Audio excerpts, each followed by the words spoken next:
One of the other things that I'm going to just throw here is that when they're wolves, they're primarily just normal-ass wolves. They're not thinking thoughts. The only other times he has ever seen Grace is when he was a wolf. And Wolf him was like I don't like to think about it. There's a one point where she was like, I'm getting dressed. Turn around if you're so shy. And she's like, but you've seen me naked before, haven't you? And he's like, no, I haven't, because she like leaves the blinds open. And as a wolf, he was watching her change. What are we doing, my guy? They're flirting about how he was like a peeping Tom. He was a peeping Tom. He would look outside her window, and she purposefully, just in case, like the vibe is, she was doing a little striptease for her wolf. Take a look, baby. And you're just like, what are we doing? Do you like what you see, boy? I hate it so much.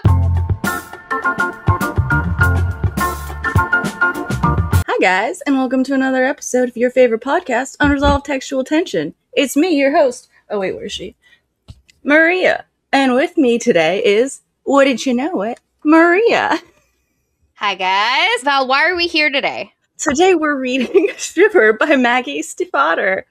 Our queen who, boy, we're gonna have to get into it.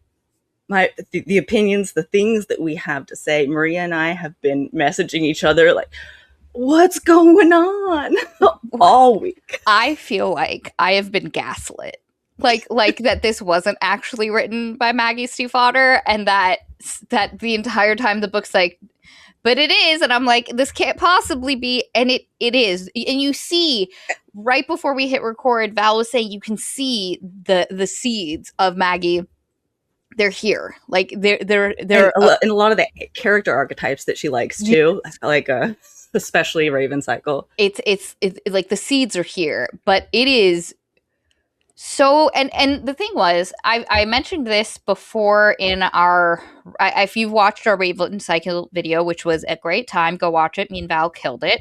But I mentioned at the end of it how I kind of got conned into reading this book, where there had been like a Kindle book sale, and it was all 4 of this series, like selling for like $5, and I was like, 4 Maggie Stiefvater books, like sign me up, what a steal. And then I was at my sister's, and I was there for about 2 weeks, and I started reading it, and I might have partaken of a Delta 8 gummy, and I remember I was sitting there going, am I too high, or is this actually bad? Like, is this insane?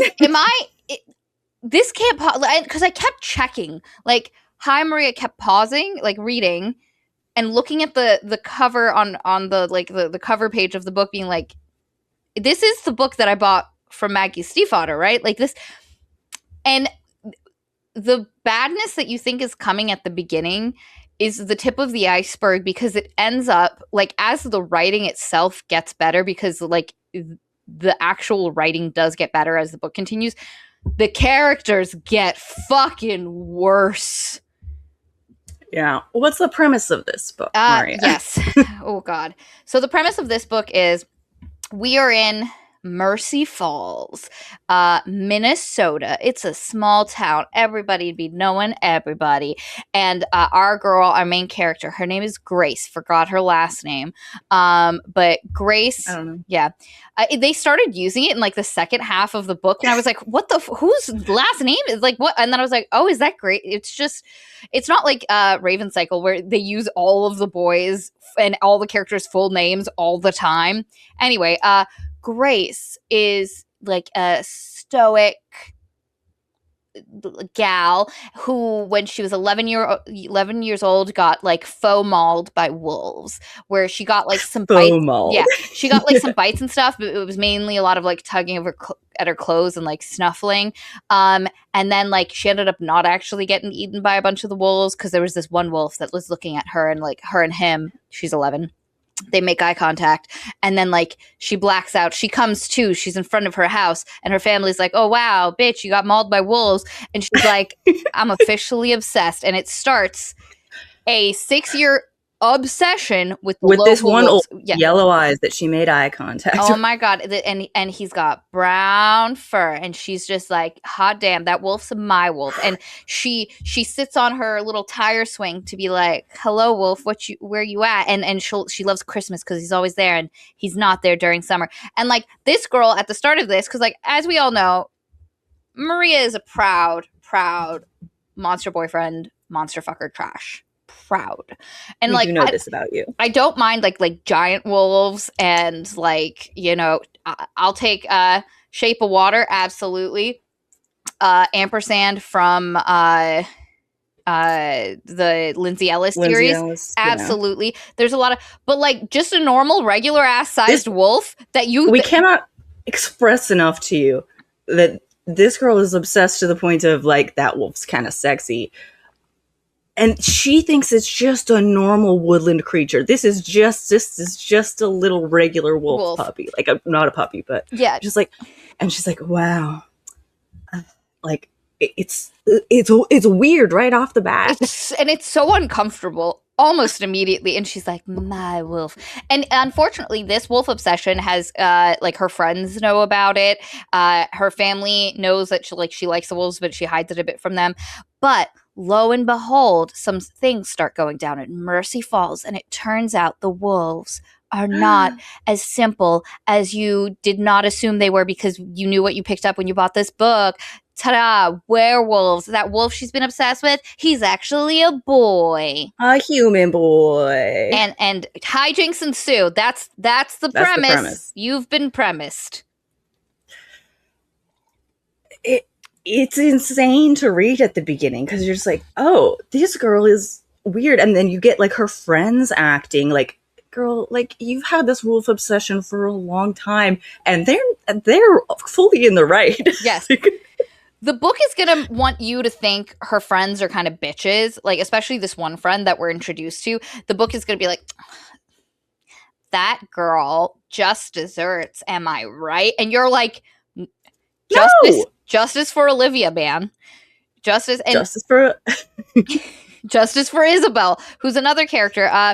Val and I nearly had an aneurysm yesterday because we thought Maggie was doing, the author was doing a bad with some writing of females, like not females, but like a female character that felt super problematic. And then you realize like, oh no, Maggie's gonna flip it on its head. She's building up to something. She's building up to something. For the majority of the book, it's like, this girl's just treated like garbage. And because we are in this like really close first person for both of our narrators, like Grace is just like, she's awful and she's a bitch, and we're just stuck in her head. And I'm like, oh my god, Grace, can you cut her some slack? And Jesus. Thus far, this like Grace is never like, wow, I misjudged this person. And I think that's one of my biggest problems with this book, is I think Maggie is doing something, but Grace went through no like actual character arc changes to the way she views people in this book.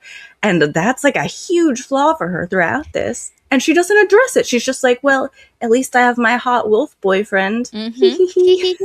And it also makes me, I don't know if, for those of you that watched our rating cycle video, you might remember that one of the critiques that the lovely Val levied against the book, and I agreed with wholeheartedly, is why does our girl Blue not have female friends? I now realize because Maggie's kind of bad at writing them, because she has two best friends, like lifelong best friends. When I tell you the book forgets the one exists, is a bitch to the second one. And I started, because again, I bought an omnibus ebook version of the series. I already started the second book just to see. And the second best friend that barely gets mentioned in this book is, I was like 40 pages and not even mentioned at all. It's just this other character who has now subsumed the position. Rachel? Rachel's gone. Yeah. And she might show back up or get mentioned, but as of what I've read, it's her and Isabel. Her and Isabel are doing homework. Her and Isabel are sitting together in class. And I'm like, justice for Rachel. Like, are you just... And so it's like Maggie doesn't know how to handle characters who are not integral to the plot. Like, there are the characters involved in the plot, and then there are and it's crazy because she actually does that in a lot of books. In Scorpio Races, you have those three sisters at the shop. In Raven Cycle, you have Blue's entire family, and I'm like, why are these friends like, are you just bad at writing female friendships? Like, Maggie, do you need help?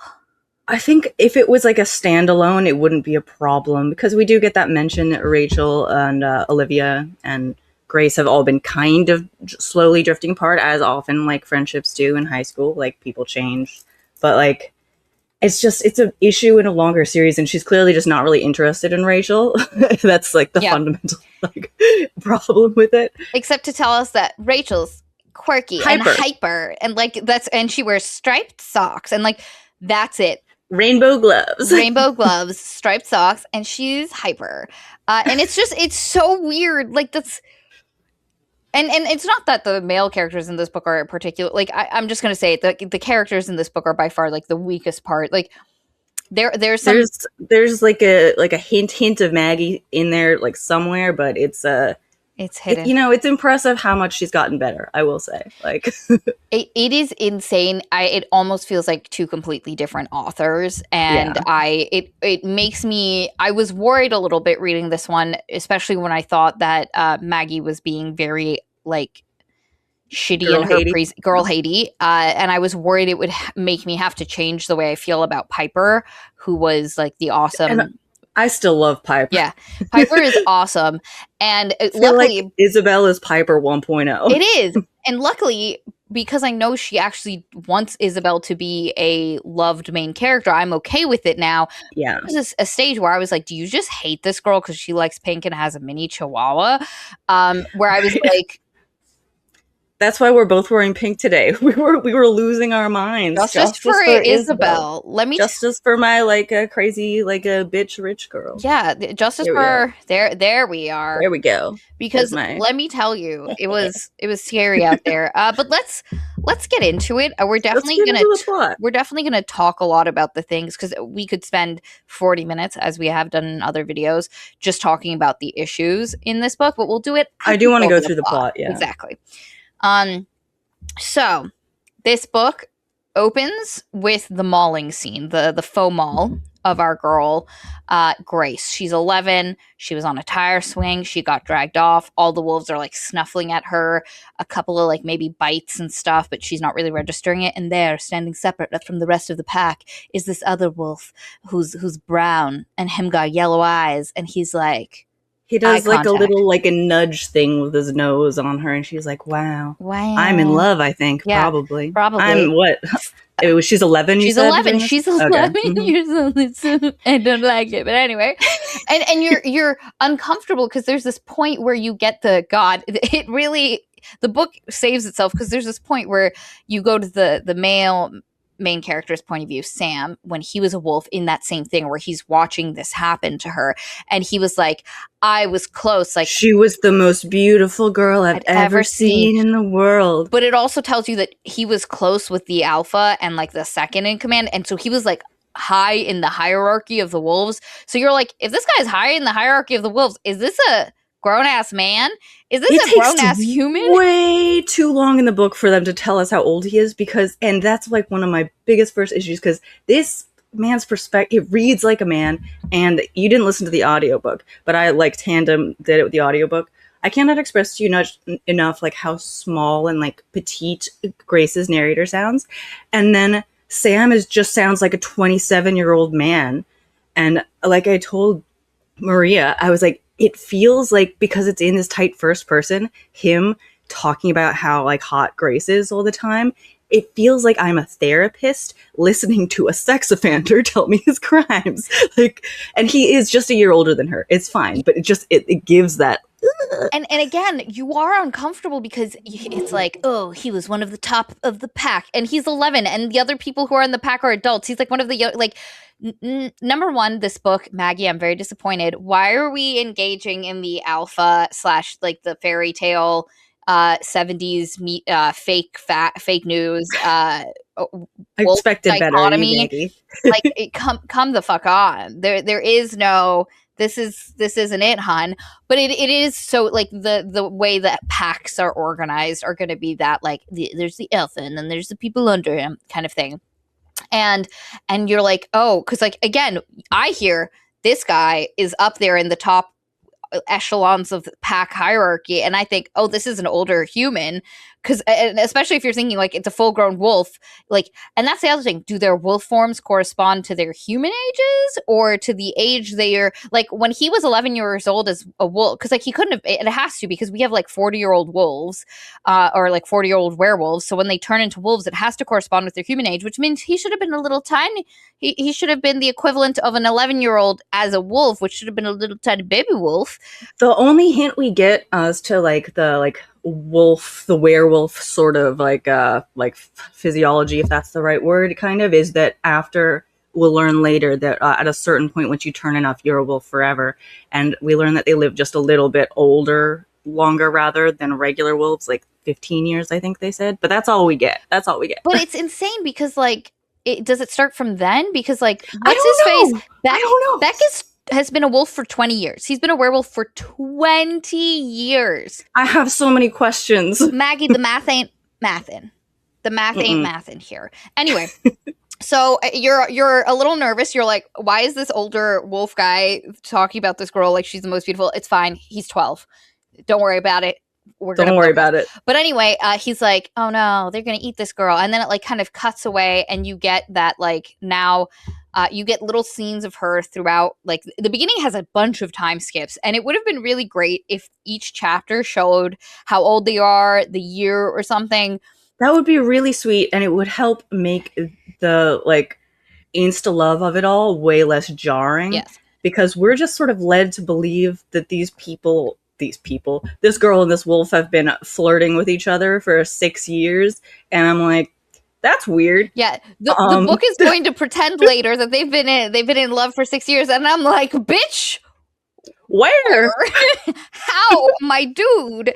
But yeah, the brown wolf keeps showing up at her house, like, in her backyard, like, ooh, here I am, and she's like, oh my god, look at that wolf. And then, like, they keep getting closer and, like, almost touching, and she'll give him, like, meat and stuff when it's been, because she's the only one who cooks. There's this whole thing in this book that really isn't explored about her parenting. Oh my god, I hate all the cooking scenes because, like, she never describes the food, and, like, I'm like, I hate this. I hate this. It pisses me off. It does, because it's kind of this, like, oh, her parents don't cook. They're there, and, you know, but they're just frivolous people who don't really notice their daughter. And don't engage, and she has to do all the cooking, otherwise it won't. And, like, there was a point where she was like, there was some meat in the fridge. I was like, who bought that? It doesn't sound like it was you. Like, because she was surprised to find it, and I'm like, okay, so obviously someone. Anyway, she does a lot of that, and she's like, oh, my wolf. But then the story finally actively picks up when Grace is 17, and it's been a rough winter, and a boy was killed by the wolves. Oh my god, Jack Culpepper killed by the wolves. The news outlets are freaking out. Everybody's like, those fucking wolves. Those fucking wolves. Remember what happened to our pretty little Grace? Like, when she was 11, she's like, the wolf. We don't know. Maybe he died before, and they just dragged him into the forest, guys. We don't know that it was the wolf. Like, she's such a wolf apologist. like everyone, like, she's the weird wolf girl in town. And everyone's like, okay, but she, like, gets the way with it because she's described as, like, very pretty. So, like, everybody's like, I don't like that. I wish she was a little ugly. Yeah, and also, like, because she's described as, like, white and snowish, and like she's got, like, light blonde hair, and but, like, unfortunately she lacks a personality, and not in the way of, like, she's very reserved, and, like, Maggie isn't writing stoic, reserved, and practical well. It's coming across as Blue is a much better practical character. And because, like, Blue is practical with her, but has these quirks. And why Blue works so much is, despite having all of these quirks, she is so overwhelmingly practical. Unfortunately, and because, like, I like the idea of a main character who isn't quirky, who isn't, like, who is just so I don't want to say vanilla, but just so practical in her appearance, in her room, and all of that. And there are moments where Maggie's like, her room is just so like It was an adult's room, an like, adult's yeah. room, so chill. And then like, what does that mean? What does that say about her childhood? But unfortunately, it comes across very much cardboard cutouty than it does as like an actual personality. And part of that is because we're in her point of view. It's she's the type of character that needs to be written in third person so we can see her and we can first person sucked in this book. This reminded me why I'm so stubborn about like which first person books I read, because this was a bad one to be in. It's coming terrible. off of like Spinning Silver earlier. This sucked. Yeah, and it's because like Stiefvater is so great in and third Scorpio person. Races was first person, I think. Scorpio Races was first person, both of their points of view.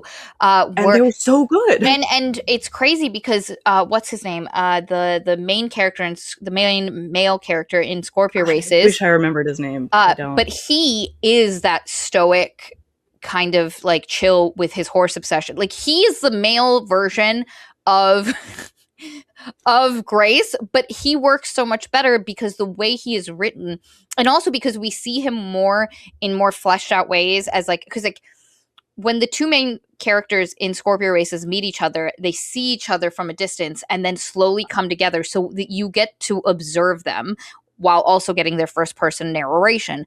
Unfortunately, in this book, the two characters immediately are so into each other that you don't get any of that like of observation, getting details. They're just so... We're just told that they've been observing each other for the past 6 years. And it makes it so you don't get to learn about them through each other's point of view. They already start this... The minute the two of them are humans, they already start as if they've known each other forever. And so Grace is a bit of a cardboard cutout. I will say her personality, as far as the stoic, not interested in a lot of things, quiet thing, works way better now in the beginning than it does once Sam pops up, because when Sam pops up, she suddenly turns into like, ha ha ha, quirky. Oh my god, I hate it. Quippy. I hate it. But anyway, Grace is like, yeah. There's also a scene in the bookstore from Sam's perspective. It's our first perspective from Sam as like a year before the actual plot starts. Yeah, and he's working in a local bookstore, and in walk some loud teenage girls, and he's like, oh, I'm not interested in loud teenage girls. But then one of them put her hair up in a ponytail, and it wasn't the hair, it was the smell off of her. And he's like, oh my god, that's my human. He doesn't say that, but that's essentially what it is. He's like, just look at me, I know she'll recognize me when she sees my eyes, my bright yellow wolf boy eyes. She has to recognize me. But she's so enthralled with all the books that she doesn't even look at him. And he's like, all the other girls are like talking and being loud and not, but she's actually looking at the books. She's looking at the books. She's touching their spines. She's not like other girls. She's not like other girls. And like immediately, I literally highlighted in the text that section and was like, I hate her. I hate her fucking guts. Especially like when you know Olivia is also quiet and like reserved and like a photographer. I'm like, we're going to talk a lot about Olivia because poor Olivia. Oh my god, poor Olivia. Justice for Olivia. Justice for Olivia. Jesus Christ. But yeah, Grace doesn't actually look at him. The scene ends and he's like, wow. A year, and then we skip to a year later. It's autumn now and the Jack Culpepper has died. A cop comes into Grace's school and is like trying to give a... God, this scene was insane. What a weird read. There's this cop that comes in and he's trying to be like, I was once a teenager like you, and then I got a career in the force. It's actually kind of funny. Yeah. It's actually kind of funny. Would you like a career? And then everybody's like, what happened to Jack? I heard his body isn't in the morgue anymore. And that like, and they're just like harassing this guy. And the teacher's like, yeah, don't do what you're literally here to do. Tell us this stuff. And I'm like, that's not how a teacher It's very funny specifically because the teacher was like, these kids have just been through so much trauma. Like, you know, like we'll try to assuage them a little bit. And then she's like, so yeah, tell us, is his body there or not? And he's just like, And I'm like, no, what the fuck? Like, as a teacher, what are you talking? And also, these kids do not seem traumatized. They're gossip hungry whores. Like, what are we doing? And it's the craziest scene. But anyway, and then this is that point where somebody's like, Grace got attacked by the wolves. And then Grace was like, well, I'm fine. No problems here. The wolves are very peaceful. And then afterwards, this girl comes up to Grace and is like, I heard you were defending the wolves. And it is Isabel Culpepper, Jack Culpepper's sister. And she wears pink, has a toy chihuahua that she keeps in a purse. She has very well, like, manicured looks. Her hair is done to the nines. She's blonde ringlets. She's just a rich bitch. She's like, she's nowhere close to California. What are we doing? Like, and so this is Minnesota, babe. This is and so the book immediately is like, Isabel fucking sucks. And Isabel's like, why are you saying, like, those wolves killed my brother is literally fucking dead. And why are you defending the wolves? And she's like, my wolf wouldn't have done it, blah, blah, blah. Fuck you, also, Isabel. Can I just say real fast, like, this is an insane moment, because I'm pretty sure this is when, like, I think it's Rachel and Grace who are talking, and they're like, oh, there's Isabel. I noticed she's not wearing black anymore. And I'm like, you guys were just talking shit about Jack for being like a dickbag when he was alive. And now you're just like, oh, looks like his sister's not mourning. And I'm like, oh my God, like, what? It really is such a dick move. And just to take a minute to explain her actual friends. So she has her trio of friends: Rachel, the quirky one with the striped stockings and rainbow armbands. She's the sort of token extrovert who has kept the two introverts together their whole lives. And then Olivia's kind of like, she's a photographer girly. She takes lots of pictures. She's also quiet and also has been into the wolves, like, as a photography subject. She's been subject. Like a good friend to Grace, listening to her about her wolf stories. She took a lot of pictures of them, like you said, and she's always interested. And Olivia, after the interaction with Isabel, Olivia's like, do you want to come over let's go back to your house and da-da-da-da. I have some photos to show you, yeah. So they go to her house. I think there's also the scene where, like, I think it's before this, where she walks into the woods and her wolf's there and she's like, oh my God. And she's like, she gives him some meat. Yeah. She was like, did you kill Jack? And he's like, and he's got like some dried blood on his mouth that's old. And he's like, he looks down and blinks in a very non-wolf-like way. And she's like, oh my God. Oh my God, my wolf. Does Shelby show up in the scene or no? Shelby does, though. The white wolf shows up. Yeah, we don't know her name is Shelby yet, but there's a white wolf, a she-wolf who shows up. Also, can I say, Shelby's also done dirty? What?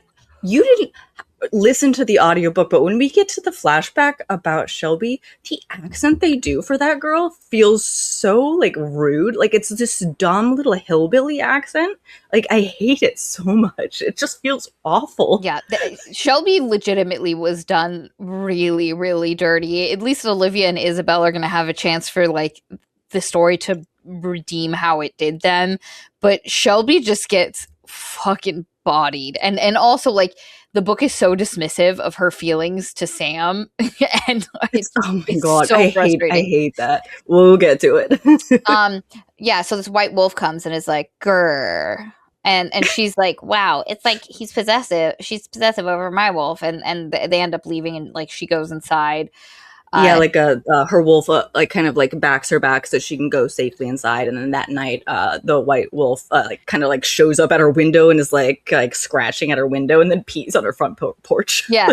and the wolf like growls at her, like she gets up, she looks out the window, there's the white wolf's face, and it growls, it snarls, rawr. And this human ass girl, Grace, goes, rawr. Like, she literally snarls back at the wolf, and I'm like, girl, you good? What are we doing? This was the moment where I was like, oh, so eventually Grace is gonna turn out to be a werewolf. Yeah, too, course, right? Like, it was like this is her instincts, her animal instincts coming out. And there's a lot of points where she's like racing in the forest, and she's like, oh man, I have, I know where to put my feet, and you're like, yeah, there's something going on with Grace. But her and Olivia go back to her house, and Olivia's showing her the photos she took. And it is a very frustrating scene because Olivia's like, oh, here are some photos of the wolves, and she's looking through it. And then she immediately finds one of her wolf, and she's like obsessed with it. And Olivia's looking at her like, can we move on? And so she kind of like hides it. Well, no, actually. So what happens is Olivia is like, you can keep that. You can keep all of these wolf photos. These are for you. Mm-hmm. Because like Olivia's a good friend. She's like, I know how much the wolves mean to you. Mm-hmm. And then like, and then Grace keeps looking at her wolf picture, and then Olivia's like, this is my brag pile. I'm really proud of these photos that I took. Do you want to see them? And Grace is like, well, I kind of wanted to keep thinking about my wolf picture, but I guess. And I was like, I flipped through them. It was like reflections in a buzz, a leaf in a puddle, blah, blah, blah. And we're in her head for this. And like, Olivia's like, yeah, what do you think? And she's like, great. She puts them back down, and then she tosses her wolf picture on top of Olivia's and immediately starts looking at them again. And Olivia's like for a second. For 1 second, can you pretend to be interested in me? And the Grace literally thinks, I don't know how she expected me to be interested in these photos instead of my wolf's photo. We're not exaggerating. Like, that's like I think I took get the highlights. Get the highlights. I've got highlights too. I could. It is it's so freaking bad. I hated it so much. We're really not exaggerating. It is that insane. Well, you're gonna have to edit around this. We love you. You're very nice. Thanks, Will. Yeah, so Olivia handed me a slender stack of prints she'd separated from the rest. This is my brag pile. Distracted, I paged through them slowly. They were impressive. A fall leaf floating in puddles, students reflected in the window of a school bus, an artfully smudgy, black and white self-portrait of Olivia. I oohed and awed, and then slid the photo of my wolf back on top of them to look at it again. Olivia made a sort of irritated sound in the back of her throat. I hurriedly shuffled back over to the one of the leaf floating in the puddle. I frowned at it for a moment, trying to imagine the sort of thing Mom would say about a piece of art. I managed, I like this one. It's got great colors. She snatched them out of my hand and flicked the wolf photo back at me with such force that it bounced off my chest and onto the floor. Yeah, sometimes, Grace, I don't know why Olivia didn't end her sentence. I just shook her head. I didn't get it. Did she want me to pretend like the other photos were better than the one of my wolf? It's just like, oh my God, you girl. Self-centered bitch. You self-centered. And like the thing that we're going to learn is that Olivia, because we don't really get it here, but it would have added to this interaction and made it less shitty if the understanding was that, because we learn later that she's bad at art. Like, and she doesn't know how to appreciate art. Her mother is an artist and they cannot connect at all. And the huge problem is her mom looks at everything through the eyes of an artist, and she's so practical. She's like, I don't get it. You like painted this painting twice in two completely different, like, well, that just seems like a waste of time. Like, what are we doing? And so if we had been introduced to it earlier, because like right now it just seems like bitch is obsessed with her wolf and is like, get these shitty, but like part of it is she doesn't know how to appreciate art. And one of the things I hate about this is Sam's gonna help her appreciate. Oh my God. And it's so bad because like he helps her. She's like, wow, I like art when Sam does it, but everyone else still sucks. Everyone else still sucks. Like, I'm beginning to understand poetry because of Sam. And like, and yet she's still a huge bitch to everyone else in her life. Huge bitch. And like the thing is, like, even if you don't understand poetry, like a photo, like give your friends some props and like don't fake ooh and ah. Like be interested, ask questions. Like let's say you don't appreciate art and you go like just say like, hey, what does this one mean to you? Like the leaf in the puddle. When like, you took this, what were you thinking? What is the like which of these? So this is your brag pile is the one you love. Yeah, the like most. why are they meaningful to you? There's so many other ways to engage with someone, and she's just like, she really expects me to be interested in these photos instead of the one of my wolf. It would have been like so much better if like Grace had like looked at them and been like I like these are nice, but I don't really get it, and like engaged with it in that a kind of like, this is my friend, I don't understand it, but I'm trying to figure it out. And Olivia could still get annoyed with the way she handled that, but because we're in Grace's head, and like I just read to you guys how what a bitch she is in her head about this stuff. And it's just like, and we're trapped in this first person perspective. I'm like, Grace, what the fuck are you doing? Grace is really terrible to be in the head. I'm gonna read a bunch of other interactions with like Olivia specifically and with Isabel, where Grace is just awful in her head to these people. Like it's insane. It really is. I highlighted the. Where? No, that's not the one. I highlighted the part where she growls at the she wolf. I'm just gonna read it because it's so terrible. Suddenly a face appeared directly in front of mine, and I jumped with surprise. The white wolf was on the other side of the glass, paws on the outside sill. She was close enough that I could see moisture caught in the banded hairs of her fur. Her jewel blue eyes glared into mine, challenging me to look away. A low growl rumbled through the glass, and I felt as if I could read meaning into it, as clear as if it were written on the pane. You're not his to protect, because this happened after he protected her. I stared back at her. Then, without thinking, I lifted my teeth into a snarl. The growl that escaped from me surprised both me and her, and she jumped down from the window. And I'm like, why are we growling at our window, girl? It's so bizarre. But continuing, what's next after the Olivia photo scene? So Olivia, like, they leave and they're kind of okay, but Grace is like, wow, I wonder what that near fight was about. That was crazy that Olivia, like, was so mad. Weird. And then, okay, they move on. Immediately back to being obsessed with the wolf. Like, yeah, wolf, looking at my little wolfie. This is cool. Oh, I think this is where she, yeah. This is when she sees Jack in the forest. Is this that part? Yes, I think it is. So she thinks she hears the wolves. She hears a scream. Yeah, she hears a scream and she starts running and she wonders what it is. And she hears someone saying help and she's like, does it sound like Jack Culpepper? What a thing to think. So she runs into the forest and she sees a wolf with a mangy wolf with hazel eyes. And like a gray blue wolf is how he's described with these hazel eyes. And she looks at him and he's being pinned down by two other wolves. And my first, like, in retrospect, how the fuck did they lose this guy so many times? Like, how did Jack, like, there was two wolves on him. Anyway, he's being pinned down by two other wolves and he's whimpering. And she looks at him and she's like, oh my God, I didn't actually look at Jack Culpepper a lot, but those are his eyes. Like, and I'm like, if I think about one of the annoying, like, guys at my high school who, like, were out and about doing stuff, I don't know what their eyes look like enough to identify them in a wolf's face. I have no idea. Anyway, but she's like, those are Jack's eyes. And she's like, I heard his voice. Oh my God, I think Jack turned into a wolf. And she shares this with Olivia the next day at school, and, like, things are still a little bit tense with them. So, like, she goes up to Olivia and she's like, I saw the wolves yesterday, like, testing the waters. And Olivia's like, oh, did you? Which ones? And Grace is like, man, I think it was Jack. Like, I heard his voice, I saw his eyes. And Olivia is like, girl, you're a little crazy. This wolf thing is getting out of hand. You sound insane. And she fucking does. She fucking does sound insane. And she's so angry with Olivia. Like, instead of going, yeah, I probably could have explained this better, or, like, slow played this, or, you know, had her come out with me and been like, hey, let's go look for the wolves for your photos, something. But no, she just says this to Olivia straight face. And Olivia's like, and she basically says, this obsession it's going too far. It's been 6 years. You need to, like, figure out your life. Yeah, I have it pulled up here. Like, we're not 13 anymore. You, like, haven't seemed to figure that out yet. And, like, then Grace is like, oh my God, she's being so mean to me about this. I can't believe this. I'm not obsessed with the wolves. I'm just, like, really interested. Which is crazy, because later in the book, she's going to be like, my obsession's with the wolves. My obsession was my wolf. And I'm like, so you get to say it, but you can't acknowledge when Olivia... Justice for fucking Olivia. It's so crazy. And then, like, Grace goes back into the classroom and she's just like, oh my God, what happened? Like, I've been so supportive of her photography for so long, and she's being so mean about my wolves. Like, what?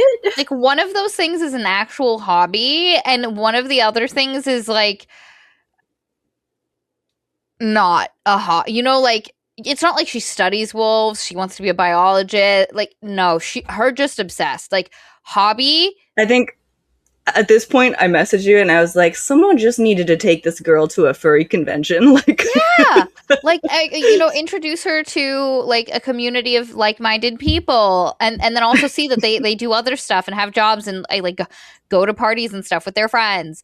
Like, her friend Rachel, who we will barely talk about because Rachel is so vestigial to the plot that and when I say vestigial, it's she's a vestigial friend where, like, they were close when they were younger and now they're not close. Like, they're beginning to fall, and, like, the book is gonna, like, instead of exploring kind of like the heartbreak of that, losing a friend, or, you know, sometimes you move on, like, you and your friend end up, it's not a breakup, because there are friend breakups, but it's where you just suddenly end up on different paths, and the friendship kind of, and when you look back and you realize the small moments that led to that, it can be very, nope, this book has no interest in exploring any of that. Right? But at the start, Rachel is like, oh, my dad's gonna send me somewhere cool for Christmas.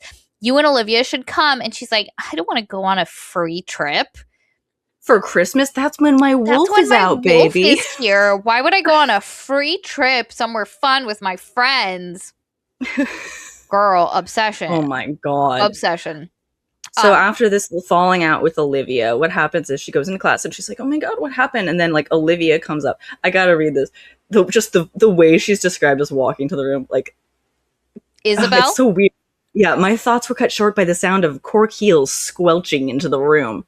The scent of expensive perfume hit me a second before I lifted my eyes to Isabel Culpepper standing over my desk. This is like a welching of heels. Like, oh my God. Cork heels? Have you heard cork heels? They don't squelch, babes. They don't squelch. Maggie, have you been around a girly girl? Like, one of the things that I'm like, have you known women in heels? Like, Maggie, are you okay? If anything, it's a clop clop, especially if they're the cork heels that are chunky. It's got a clop clop sound. There ain't no squelching. Mm-hmm. The corks, unless they're like wine soaked cork.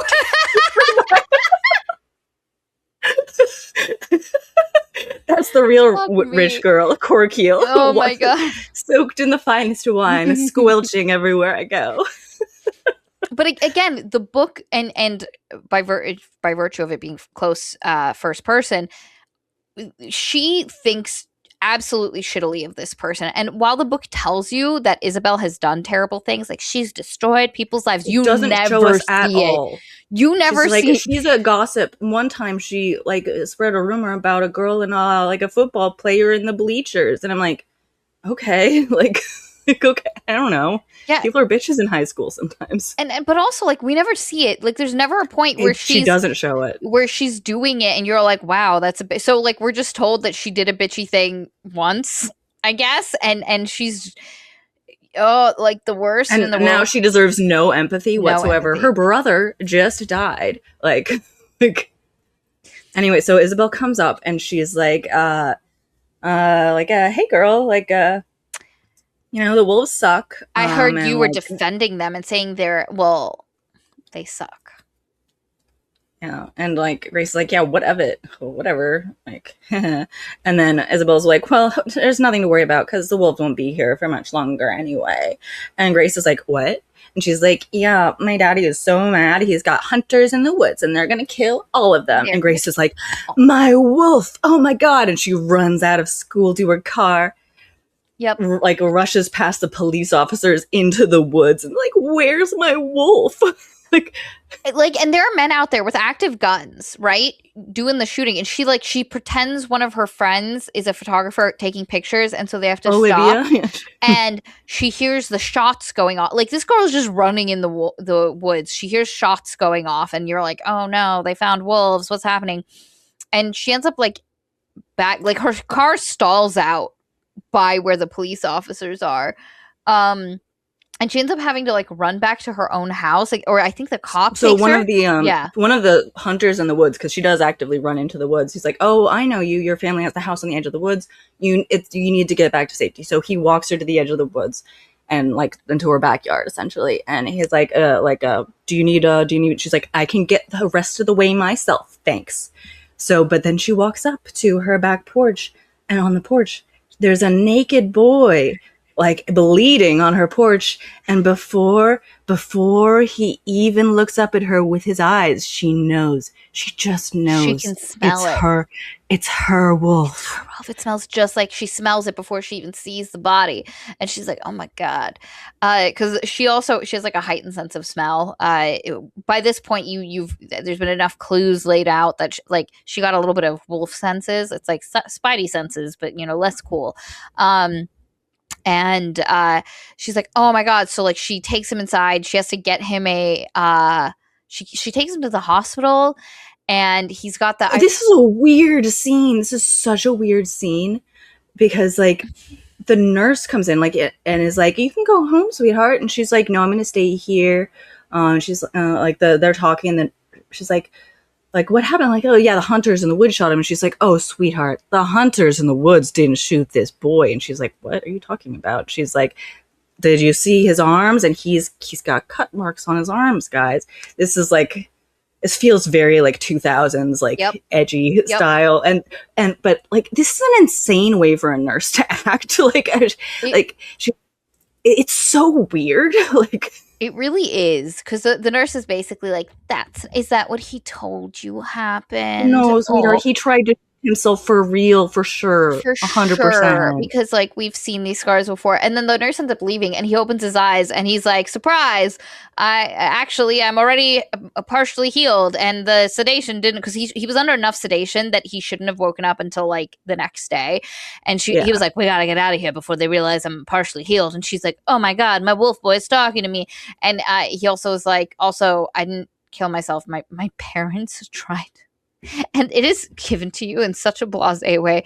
His parents tried to end him in a bathtub, and to this day, he can't stand the sight of bathtubs. And it's kind of given to you in this flippant way at this point. like one parent, like this is after he started turning into a wolf, because when you first get turned into a werewolf, you change. Like you can't really control your changing.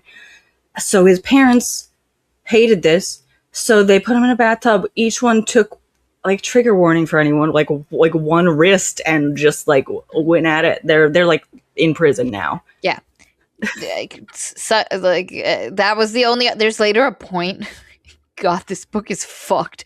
There's later a point where he's mad at his one like father figure, and he was like, at least my parents did what they thought they had to do. Like when my parents did, they had no choice. Like they thought that was the right decision, and I'm like, no, That's a doctor, crazy thing to say. a fucking like anything else. Like my guy, what are we talking about? Like no, that's it, and he used it. Oh, this book's so weird. But anyway, Can I just I know this, we haven't really gotten there yet, but can I just say, like, it's later mentioned that like his parents took him to like church to like exorcise this wolf out of him, and I'm like, did the church not mention anything to anyone about like a werewolf boy? Yep. And also that would have actually been really interesting to explore, more so than a lot of the other backstory stuff we got from him. 100%. Like imagine going to church and like them being like, can you fix my demon werewolf son? Like that sounds so interesting. Fascinating. None of that.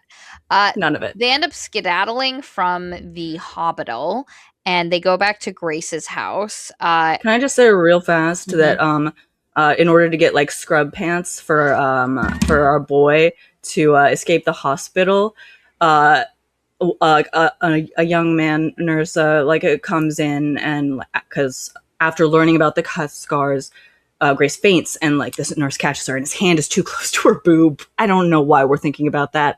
And then Grace is like, oh, gross, like this creep checking me out, trying to grab my boob. And then she's like, I'm sorry, I just got really like all the blood. Do you have any extra pants? So she pretends to have peed herself to get these extra pants, right? And after the nurse man leaves with her with the new pants, our boy Sam looks at her and smirks, and he says, and I quote, "Did you tell that man you went potty on yourself?" Thanks, I hate it.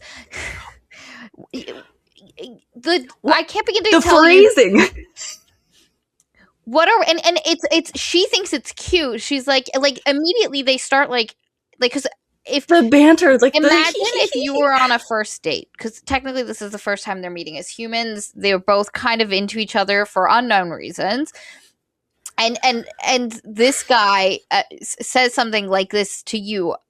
Let me tell you, the ick. Did you tell that man you went potty on yourself? Don't say potty ever. Yeah, did you just tell that man you like pissed Say your you pissed pants? yourself.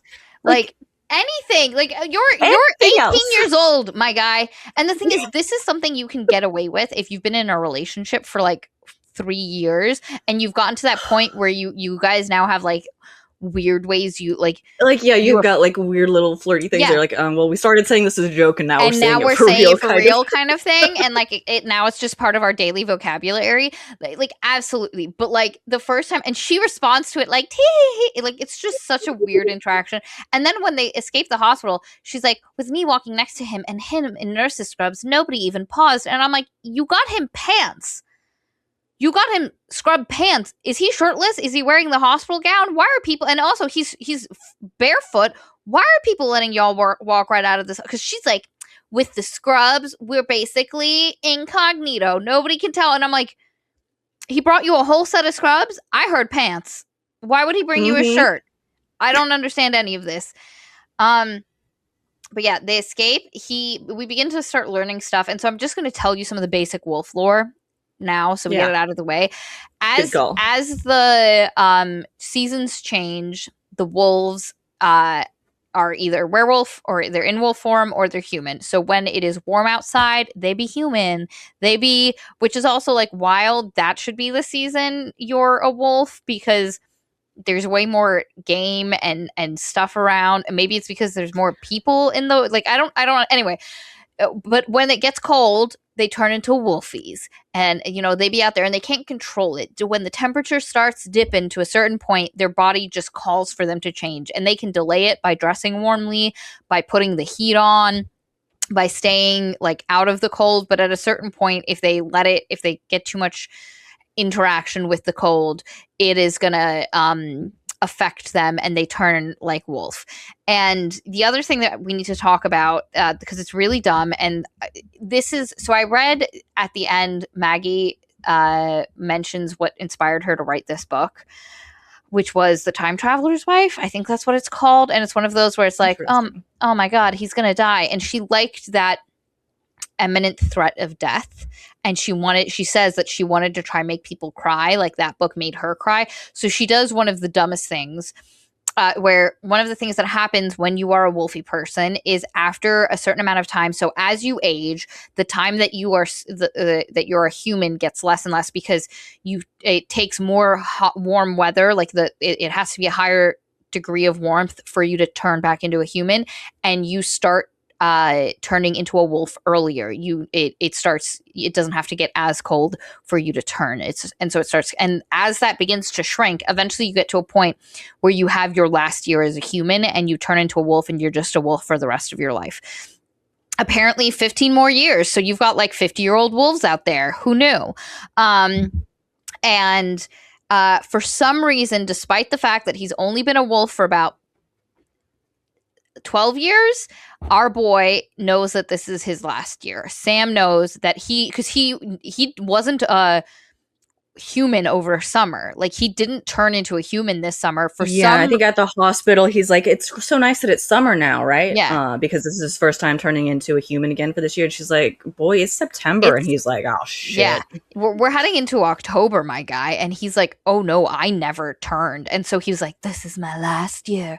And so we have the like doomed romance that it's the equivalent of terminal cancer, it's the a walk to remember thing, where like the time they have together is short and fleeting, and they must enjoy this moment. And so like but they're gonna be okay, partially because there's 4 books.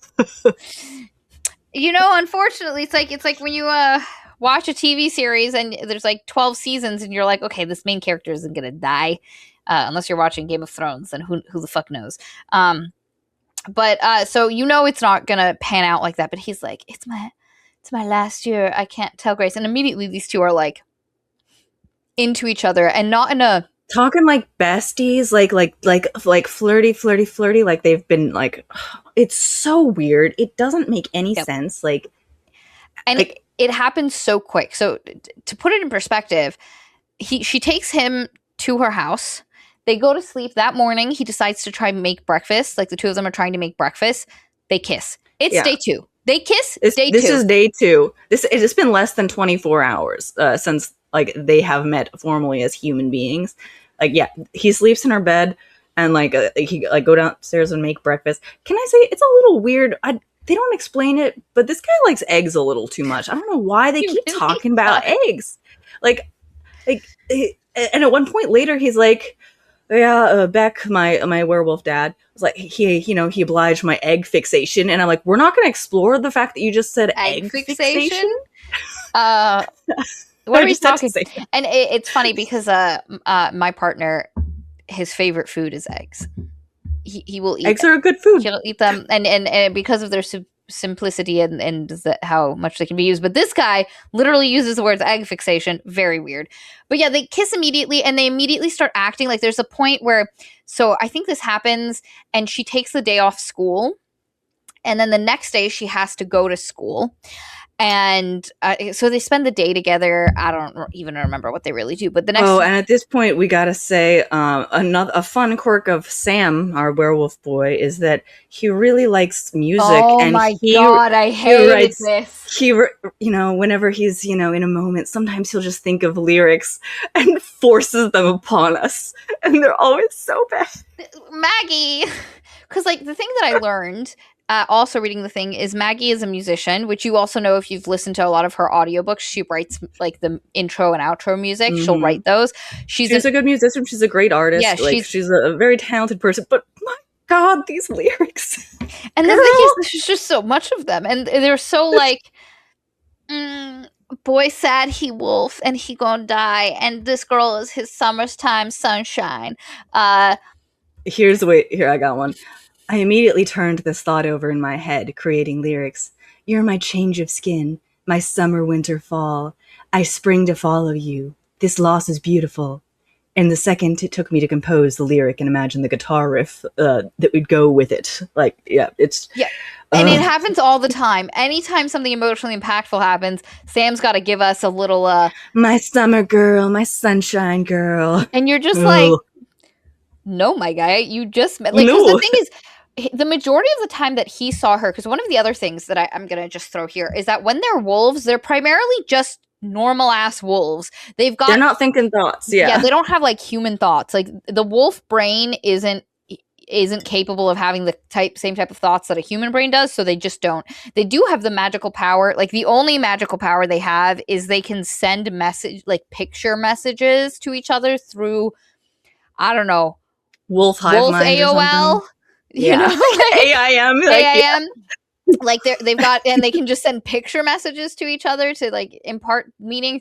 So the most outside of seeing Grace that one time in that bookshop last year, the only other times he has ever seen Grace is when he was a wolf. And Wolf him was like I don't like to think about it. Like Wolf, I don't like to think. There's at one point where like, oh my God, I know you have it highlighted because we were talking about this, and I think it's like the second night they spent together, where like they wake up and he's like, "Wow, she was so sexy in her camisole," and I'm like, "Ew, don't say that. That's gross." I hate it. But then also she was like, I'm getting dressed. Turn around if you're so shy. And she's like, but you've seen me naked before, haven't you? And he's like, no, I haven't, because she like leaves the blinds open, and as a wolf, he was watching her change. And I'm like, yeah, what are we doing, my guy? And they're flirting. They're flirting about it. They're flirting about how he was like a peeping Tom. He was a peeping Tom. He would sit out. He would look outside her window, and she purposefully, just in case, like the vibe is, she was doing a little striptease for her wolf. Take a look, baby. And you're just like, what are we doing? Do you like what you see, boy? I hate it so much. And again, there have been a lot of weird things that I'm like, how can we have sex with that? You know, but I'm just this is a regular wolf. You're doing a striptease for a girl. I'm not into it. I don't like it. Also, I just found another thing for when she first meets him. Like at some point, it's in the hospital when it's September thing happens, and he goes, "Can I ask you a favor?" I had to close my eyes again at the sound of his voice because it shouldn't have been familiar, but it was speaking to me on some deep level, just like his eyes always had as a wolf. It was turning out to be more difficult to accept this than I'd thought. I opened my eyes. He was still there. I tried again, closing my eyes, then opening them once more, but he was still there. He laughed. "Are you having an epileptic fit? Maybe you should be in this hospital bed." And it's just like, why are you sitting there opening and closing your eyes at this? Like, my girl, I hate it. Please stop. She's so weird about the wolf stuff. And he's just like, hell yeah. It's like we've been dating for 6 years. It really is. I have I highlighted that. the lyrics you just read, and it's funny.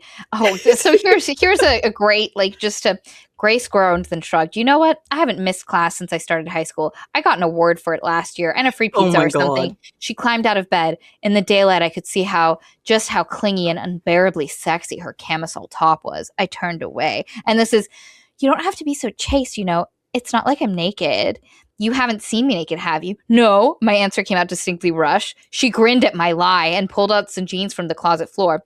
Well, unless you want to see me now, you better turn around. Like, she grinned? What do you mean she grinned? I'd be like, sir, I just met you. Like, it's just so- I cannot stress enough that these people have known each other for like a day and a half at this point. Like that's crazy. Never in my life have I experienced such terror. Like, it's instant love, and the book's okay with it. Like, and that's the other thing, because there's literally a point where she's like, I think I've loved you since I first saw you as a wolf. And I'm like, we're not going to investigate that at all. Like, and because she's like, other boys, like, God, this girl has no. So her friend Rachel is super into boys, and Olivia started getting. We've completely forgot to mention this, but I need to mention it to show you what a fucking bitch this woman is. Olivia's just started getting into boys and being like, man, that officer's so cute. And she's like, ugh, Olivia's into boys. I don't get it. I don't like, that guy's not my type. I just like my wolf. Yeah. She's like, I don't know what my type is. And we're like, a wolf. It's a fucking wolf, Grace. Mm-hmm. And but she's such a bitch about the fact that her friends are into boys, but, you know, she's never had a crush. She's never, even Olivia's. She's better than that. And the minute this guy, Sam shows up and she's like, oh, so I guess we're boyfriend and girlfriend now. She's like flaunting him like crazy. Yes. She's like, this is my boy. The next day, Sam. The next day they go to school and he drops her off and people were like, and she was like, body. And she's like, oh, who? It's just a boy. It's my boyfriend. Like, and I'm like, girl, if I was her friend, I'd be like, since when? I would be, honestly, if my friend, all of her friends are like, oh, cute, like, cute boy, okay, cute. Cool. But I would be like, all right, you've been such rude to me about having a boyfriend. Exactly. So and also, like, you didn't even tell us you met someone and now you have a boyfriend. I'd be like, girl, do you need help? Blink twice. You know, what's happening? Like, who is this yellow-eyed freak that you are bringing around town? And he has legitimately, because I thought his eyes were yellow because, you know, like wolf eye color. Nope, he's had apparently yellow eyes. Apparently, it was just his normal ass yellow eyes in real life. Maggie, are you good? Are we okay? I don't like. I hate it.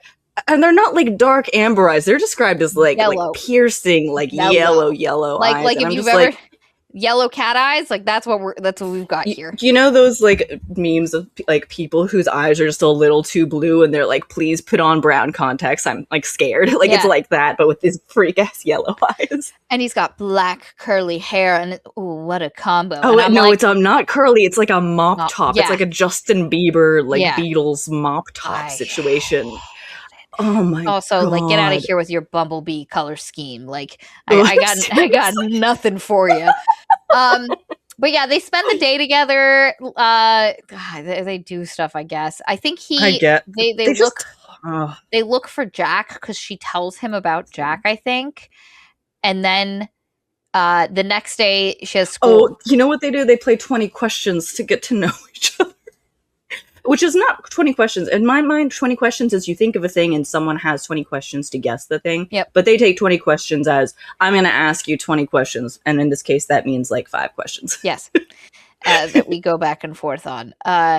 And so, like, they barely, and the book really has no interest in, if you want tension, if you want getting to know each other, if you want, like, developing of it, this is not it. And I made the argument when we read The Wrath and the Dawn that there are some readers who are okay with this. They don't want to see them falling in love. They just want them to be in love and then to deal with the drama that comes afterwards.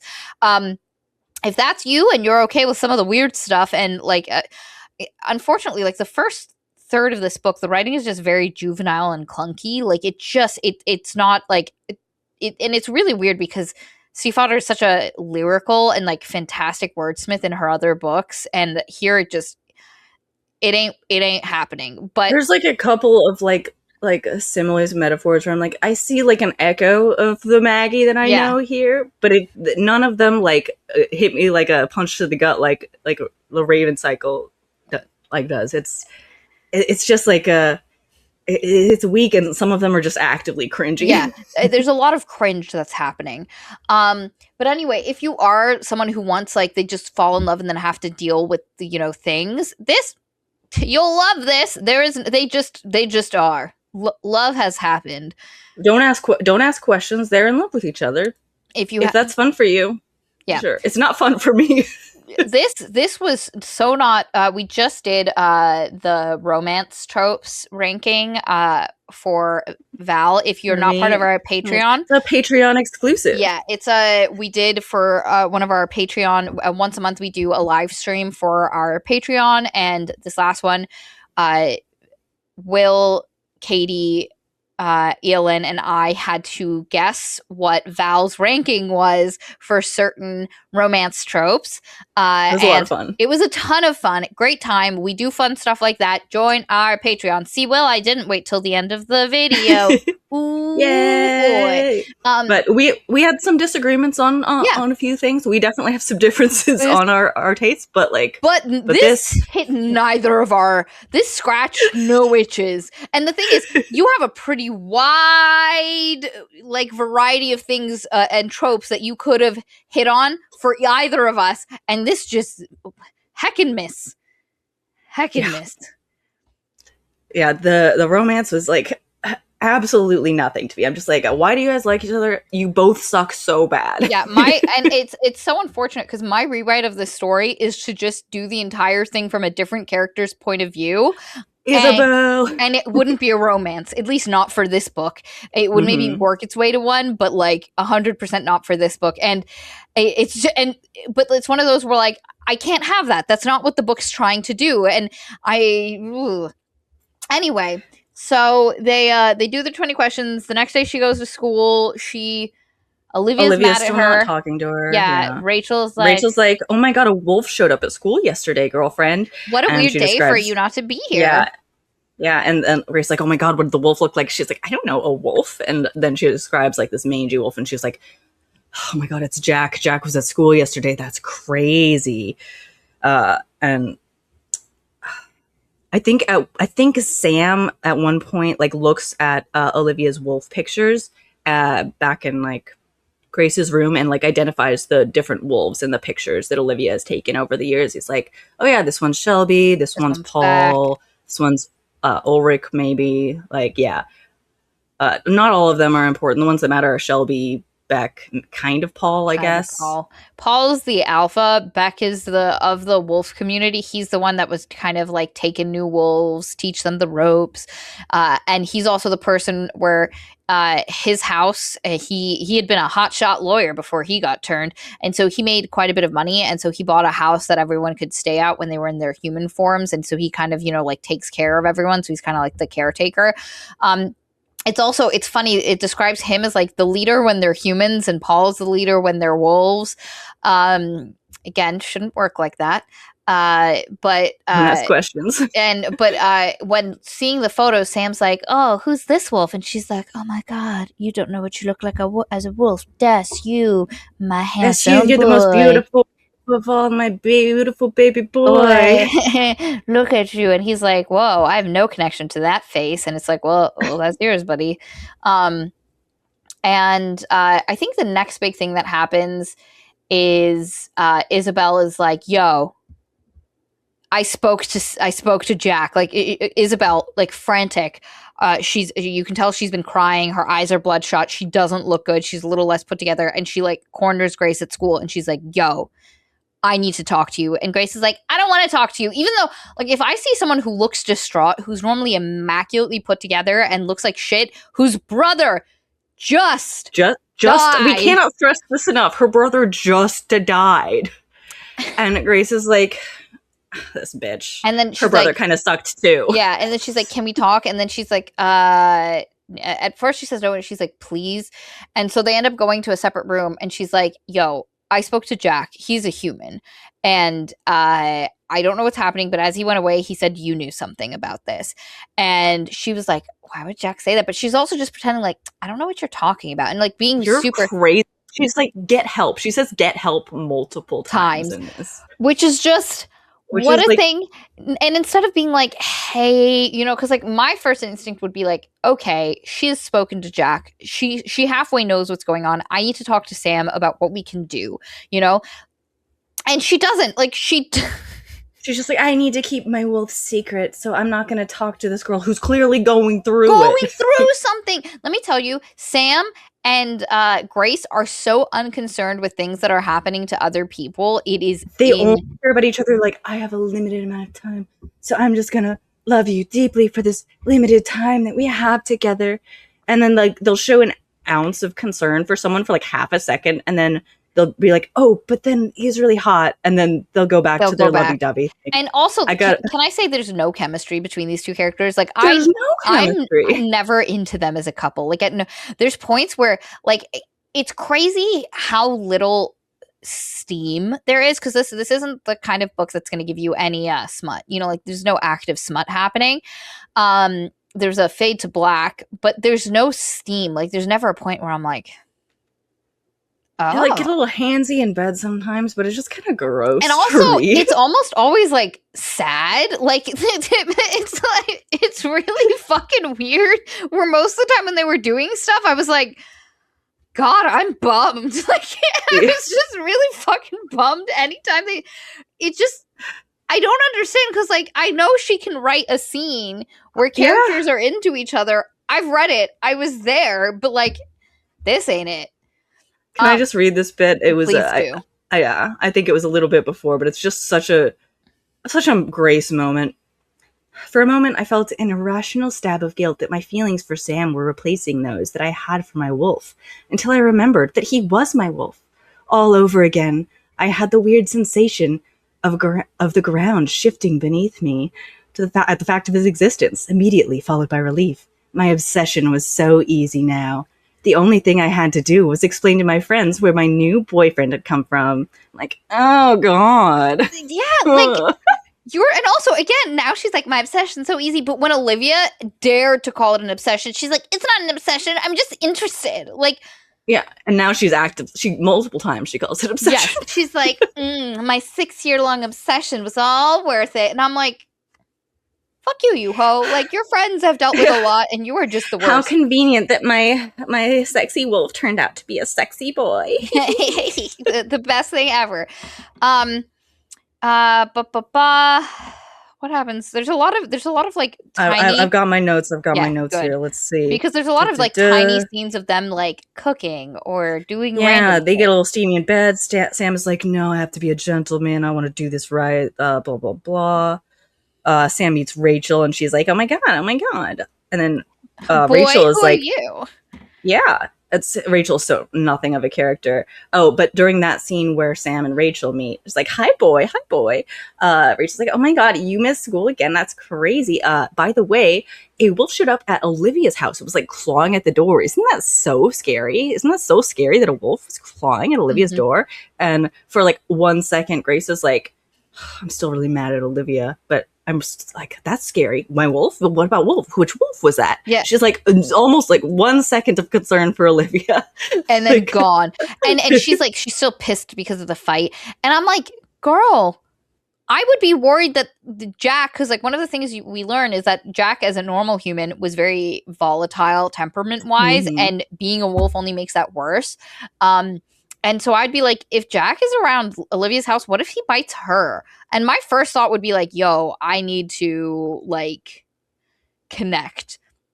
No one is concerned with Olivia throughout this book. It's such a crime.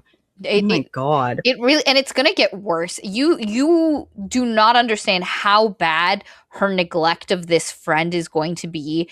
And there was literally a point where I was like screaming at the screen, like, what are you doing? Go check on Olivia, you cunt. Like, what are we doing? Yeah. And like that's a little bit later. So I think after school this day is when she and Sam like start going to Olivia's house to see if like Jack is around.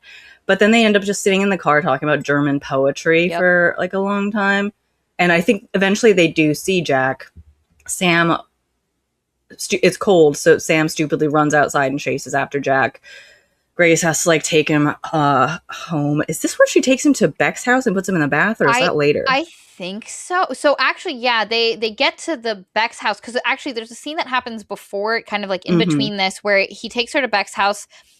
They don't go inside Beck's house, but like they. He shows her the woods out back. Yeah, there's the golden woods, and one of the things is that in her mind she's had this image of these golden woods where the birch trees with the yellow leaves, and she's just been like obsessed with it, and it's just like it's like a thing from a dream that she's never seen, but it's in her brain.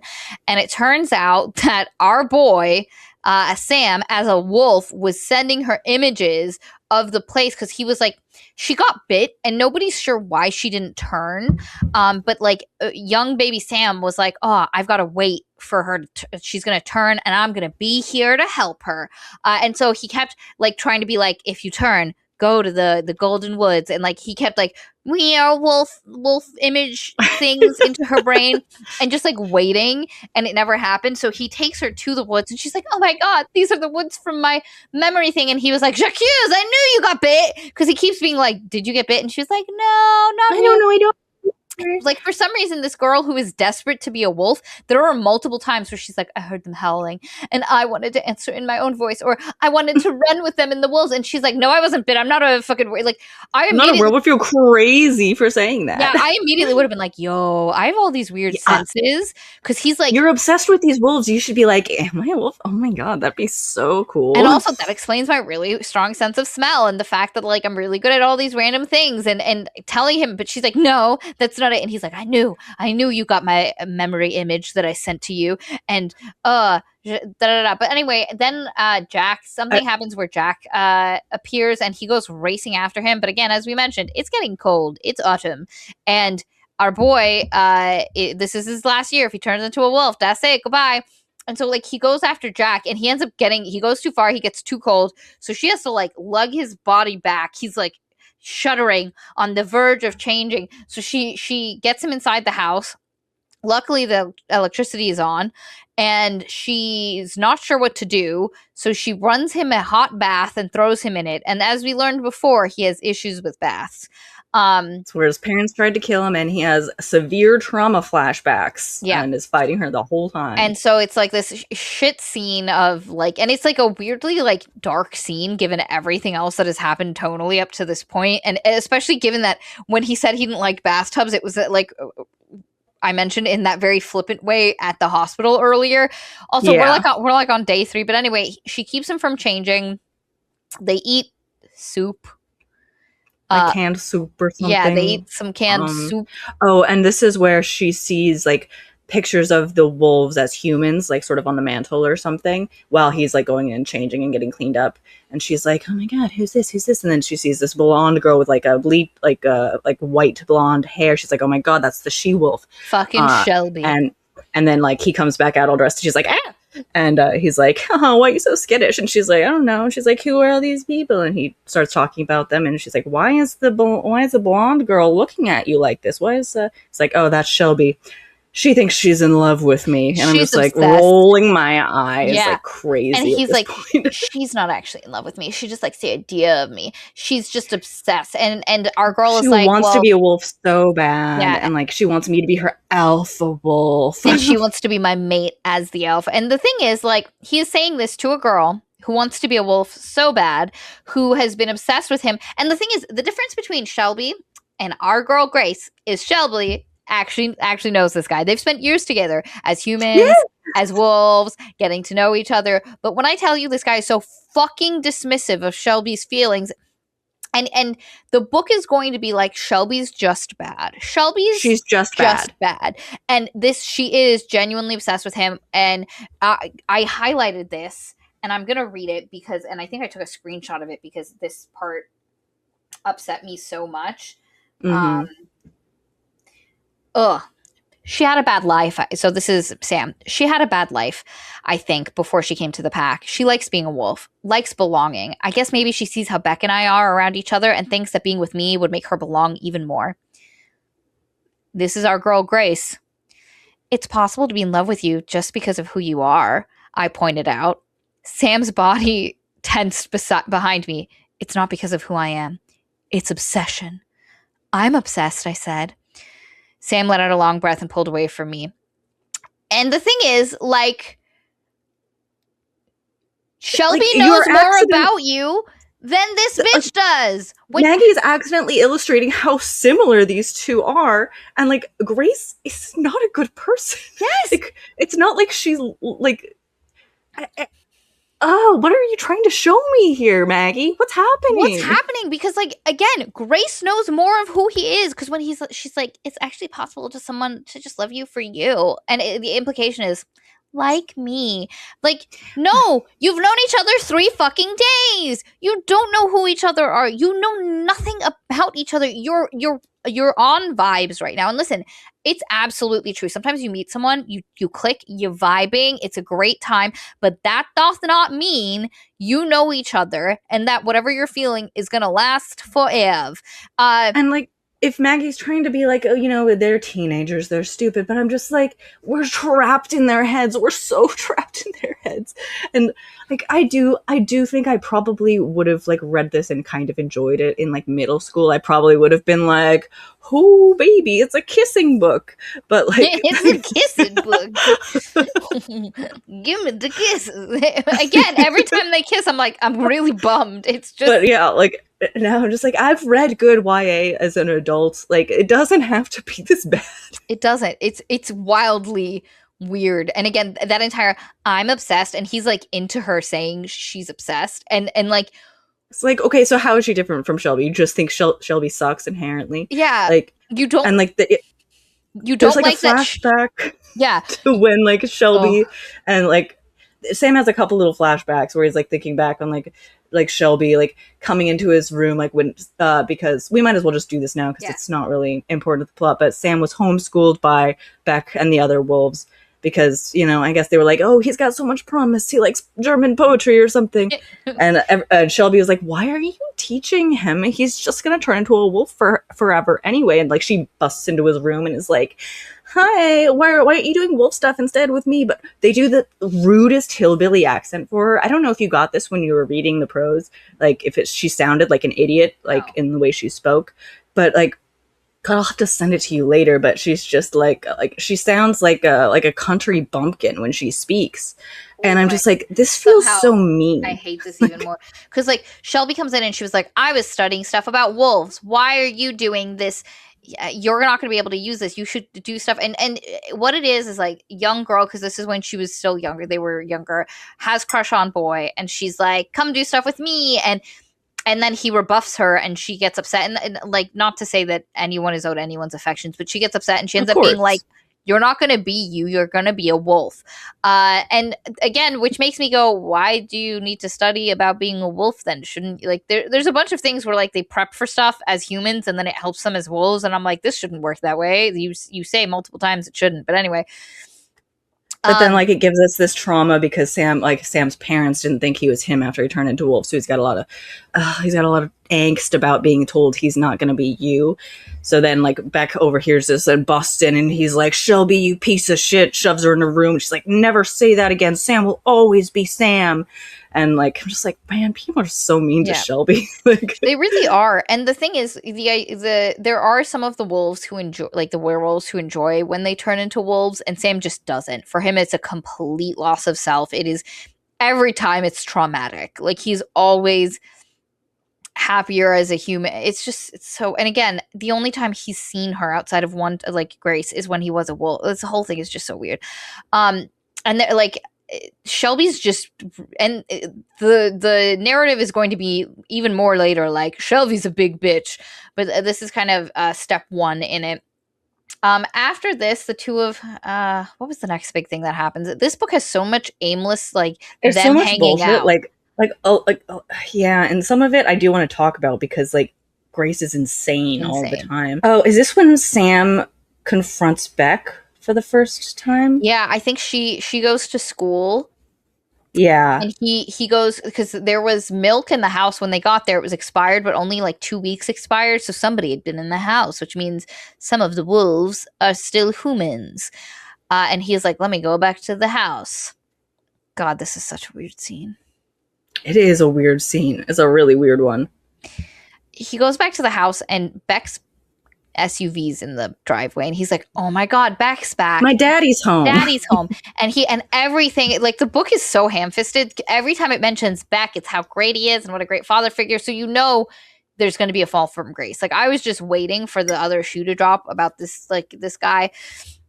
And he shows up and he's like, Sam, where you been? My guy, you're a human. I wasn't expecting that for you. I thought this was your last year, because for some reason, everybody knows that Sam is just getting a shortened human lifespan and just going to be, like, again, Beck has been a wolf person for 20 years, and this is now his last year. And Sam's like, it's been 12, you know? Yeah. Yeah, or like, no, it's been 10, because it was 8 years. Yeah, it's been 10 years for him. He was 8 when he got turned. And then Beck's like, oh yeah, I went up to Canada with this one weird guy that we don't really like, but we keep him around. And I've got the new recruits. And then in the trunk of the car are 3 teenage kids who have obviously been bit, who are like, help us, like just tied up and zip tied in the back of the car. Help. It's insane. And like, Sam is freaking out. He's like, oh my God, Beck, they've been bitten. What the, did you do this? And Beck is like, I'm going to wait for you to finish reacting before I speak. And Sam's like, what? And basically what you realize is, to make sure that the pack is taken care of, Beck... This is so stupid. This is so stupid. Because they want to make sure that there's always someone available for when people turn back into humans to kind of take care of some things. So they went out and they got new recruits to keep the house up, keep up the house. Yeah, and also so to be like the first people to be change. So like these teenagers would change first, so they could go get the house ready, get everything, so they could keep up the house for the werewolves after Beck turns into a wolf forever. Yeah, the logic just does not. Just let the pack die. Let this end. Don't bite anyone.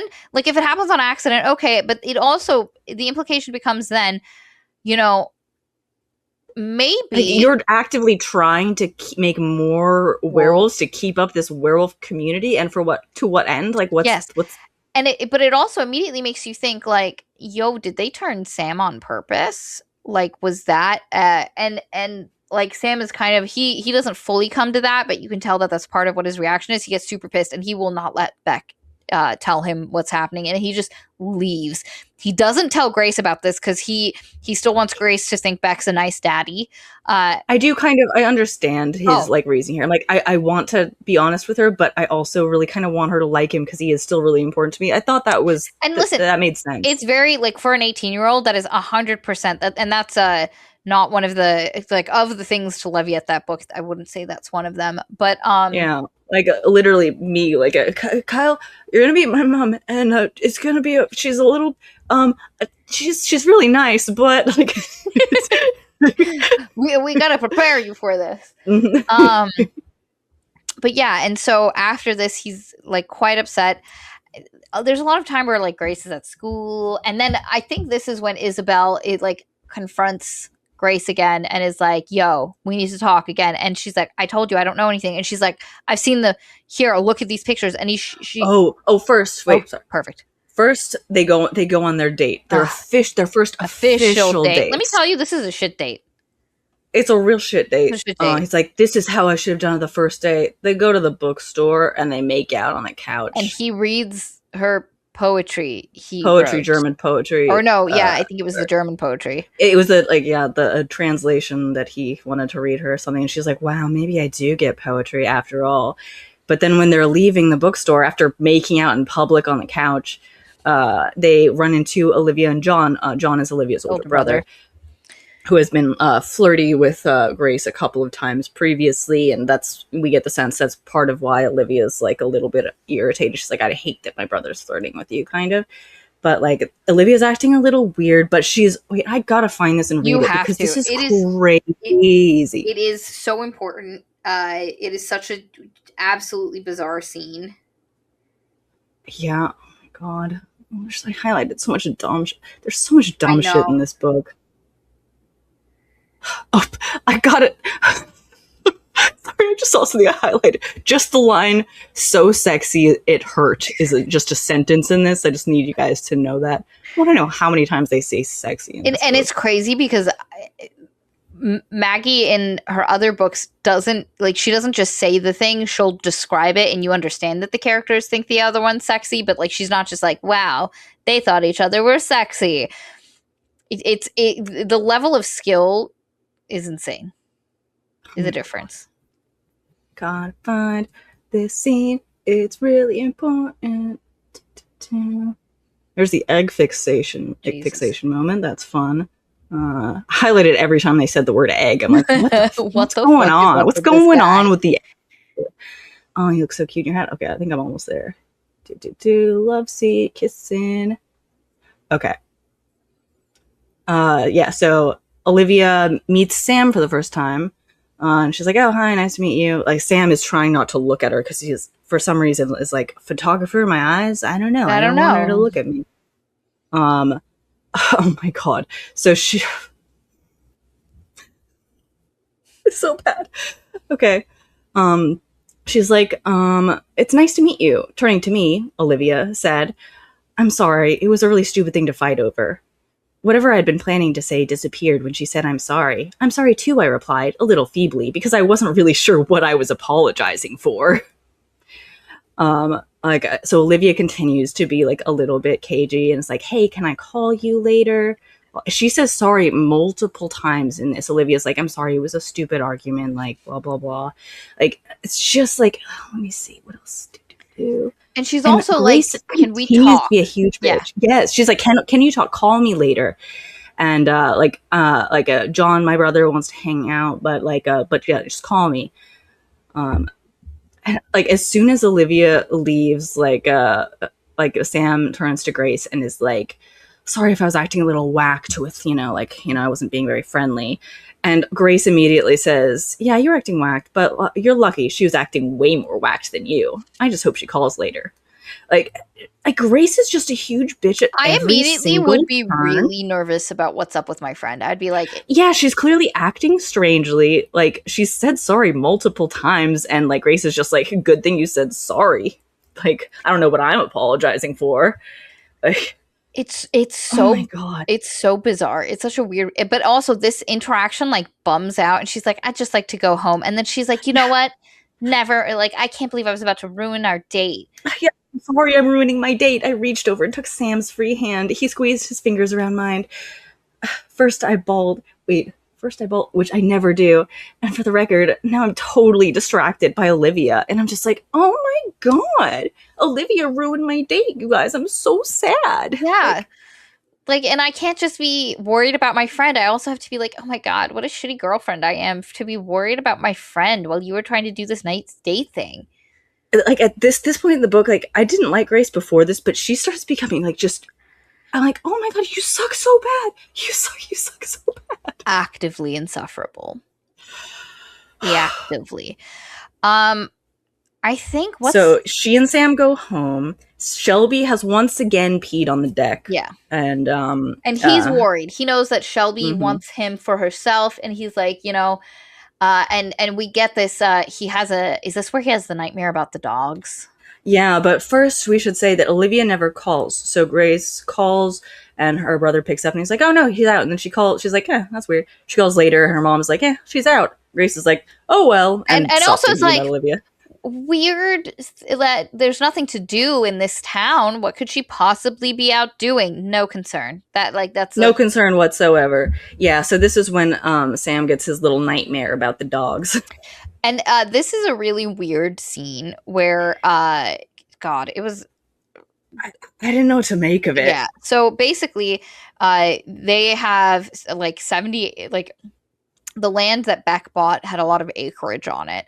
But the neighbor next to them ended up selling. and this new guy moved in, and he was a drug smuggler or dealer, and he had these big ass dogs like that were supposed to like defend cattle, just big ass brutes, and like that were trained as guard dogs, like they would fuck shit up, but they had collars on that if they got to the boundary of the property, they couldn't leave because it would shock them.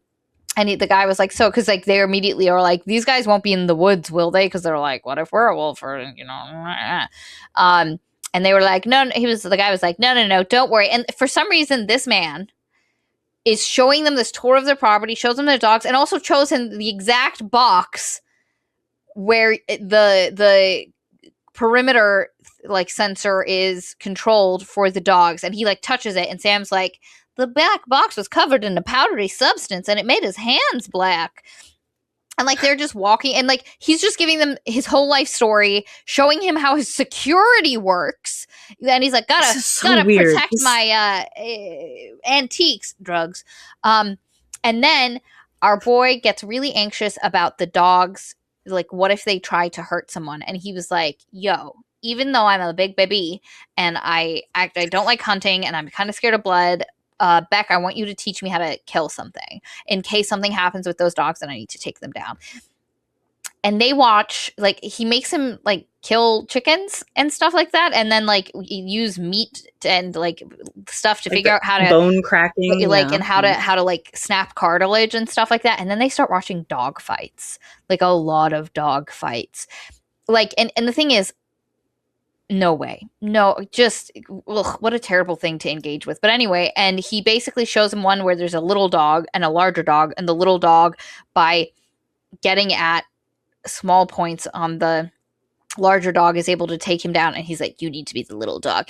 And then one night, oh no, the perimeter thing went down and the dogs got into the woods and they attacked Paul, the pack leader, the alpha, and they were attacking him, and our boy, as like a human, goes out there and is like trying to help him, and Beck ends up coming and helping him, and he ends up like he strangles one of the dogs, and then the other one gets shot, and it's just a rough time. But at the end of it, he's like, man, I did that. And Beck was like, wow, you were right, it's a good thing we did this. But then he looks back, and Shelby's standing there with her fists balled, and one of her fists has black stuff on it, because Shelby let the dog. Who let the dogs out? Shelby let the dogs out. Specifically because she wanted him to be alpha, even though he was only like 15, 16 at the time. She wants him to be alpha.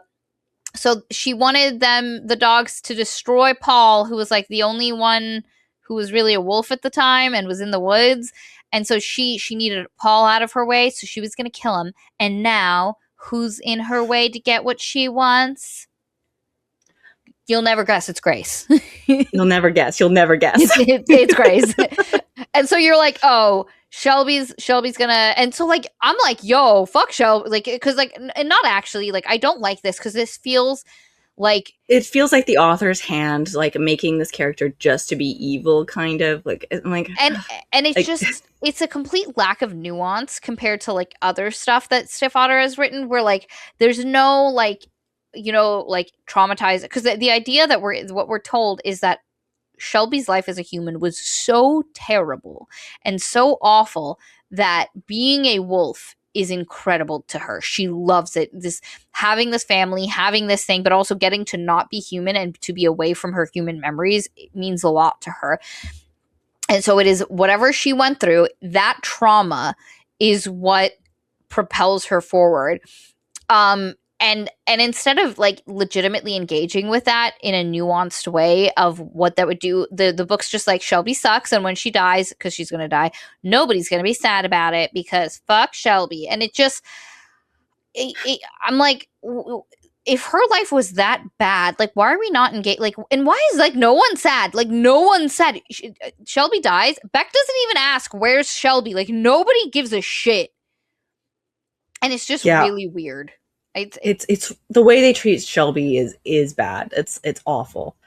And anyway, so after he has this nightmare about the dogs, we kind of like skip like, oh, like the week went by, like Oh, Grace went to school. Oh, she meets his parent, or he meets her but parent. yeah, before that, we're like, oh, the days go by and Olivia has been out of school. It's mentioned, but not lingered on. Olivia, no one's heard from her. She's not been at school. Nothing's going on. And Grace is like, oh, I wonder what that's about. And then, yeah, cut to Sam and Grace like hanging out at home. And they're like, he asks her questions about her parents. She's like, oh, they're so absent. It's so sad. And then she's like, well, do you want to meet them? So he meets the parents. And it's her parents are actually really interesting. Like, they don't suck as bad as like Grace makes you. I don't know. Like, Yeah. I understand. It sucks feeling like your parents don't care about you, but they're kind of quirky. Like, Yeah, and the thing is, I think this could have been written in a different way that would have like worked better, but unfortunately, like it just doesn't work. Like you don't feel for Grace in the way like you need to. One of the things Will talks about sometimes is your feelings need to be with the character or just a couple of like steps ahead of them. Like you need to like that's a, you shouldn't be behind where the like you shouldn't be trailing behind the character's emotional state. And unfortunately, this book I honestly can't think of a single moment where I was like right there with the characters feeling what they were feeling. Except maybe Isabel at a couple points because I was like, yo girl, your life sucks. Like what's happening? we're gonna have to talk about that quiche scene. Oh my fuck that quiche scene. But anyway, so he bonds a little bit with her mom, and while he's upstairs bonding with her mom, like her mom's drawing him and he's playing the guitar, and but then he hears a scream and it's Grace, and Shelby just ran through the glass. God. She just ran through a sliding glass door and is attacking our girl, and they're like him and Shelby as a wolf are tussling.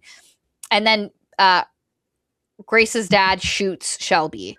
I think they're tussling. He's still a human because like Shelby's a wolf. Yeah, Shelby's a wolf. He's still a human, and like he kind of like breaks some of her bones.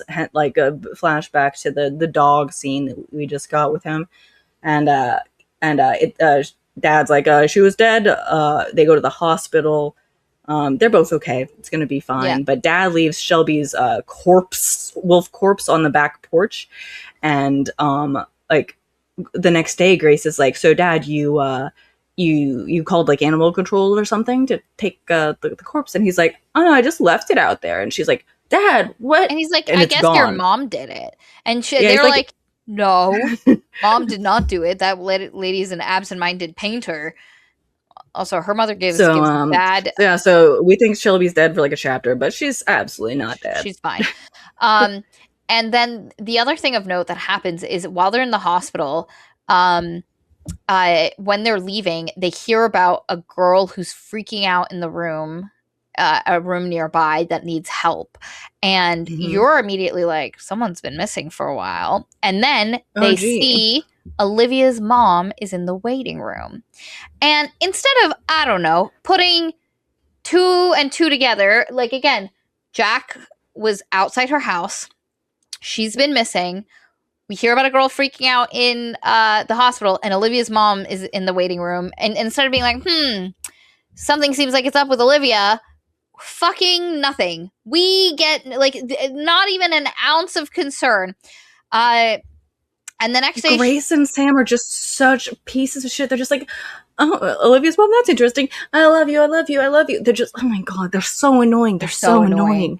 And the next day, Rachel's like, yeah, Olivia was out too yesterday, and we don't know where she's been. And then there's even a moment where they're like, Rachel's like, maybe we should go like check on her since she's been missing for like several days, and she doesn't do that.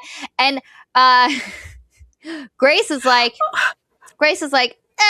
that feels like too much. Maybe we wait until the end of the week. And I'm like, have you guys not been friends for 10 years it's plus? Especially funny because so like this happens before class, right? And like Rachel's like, oh my God, I want you both to come on this vacation with me, blah, blah, blah. And like for a second, Grace is like, oh yeah, that's concerning. Maybe we'll do that. Maybe we won't. I don't know. She goes into class and she's like, I wonder what's going on with Olivia. And then she opens her book and she sees that Sam has left her a little poem in her textbook.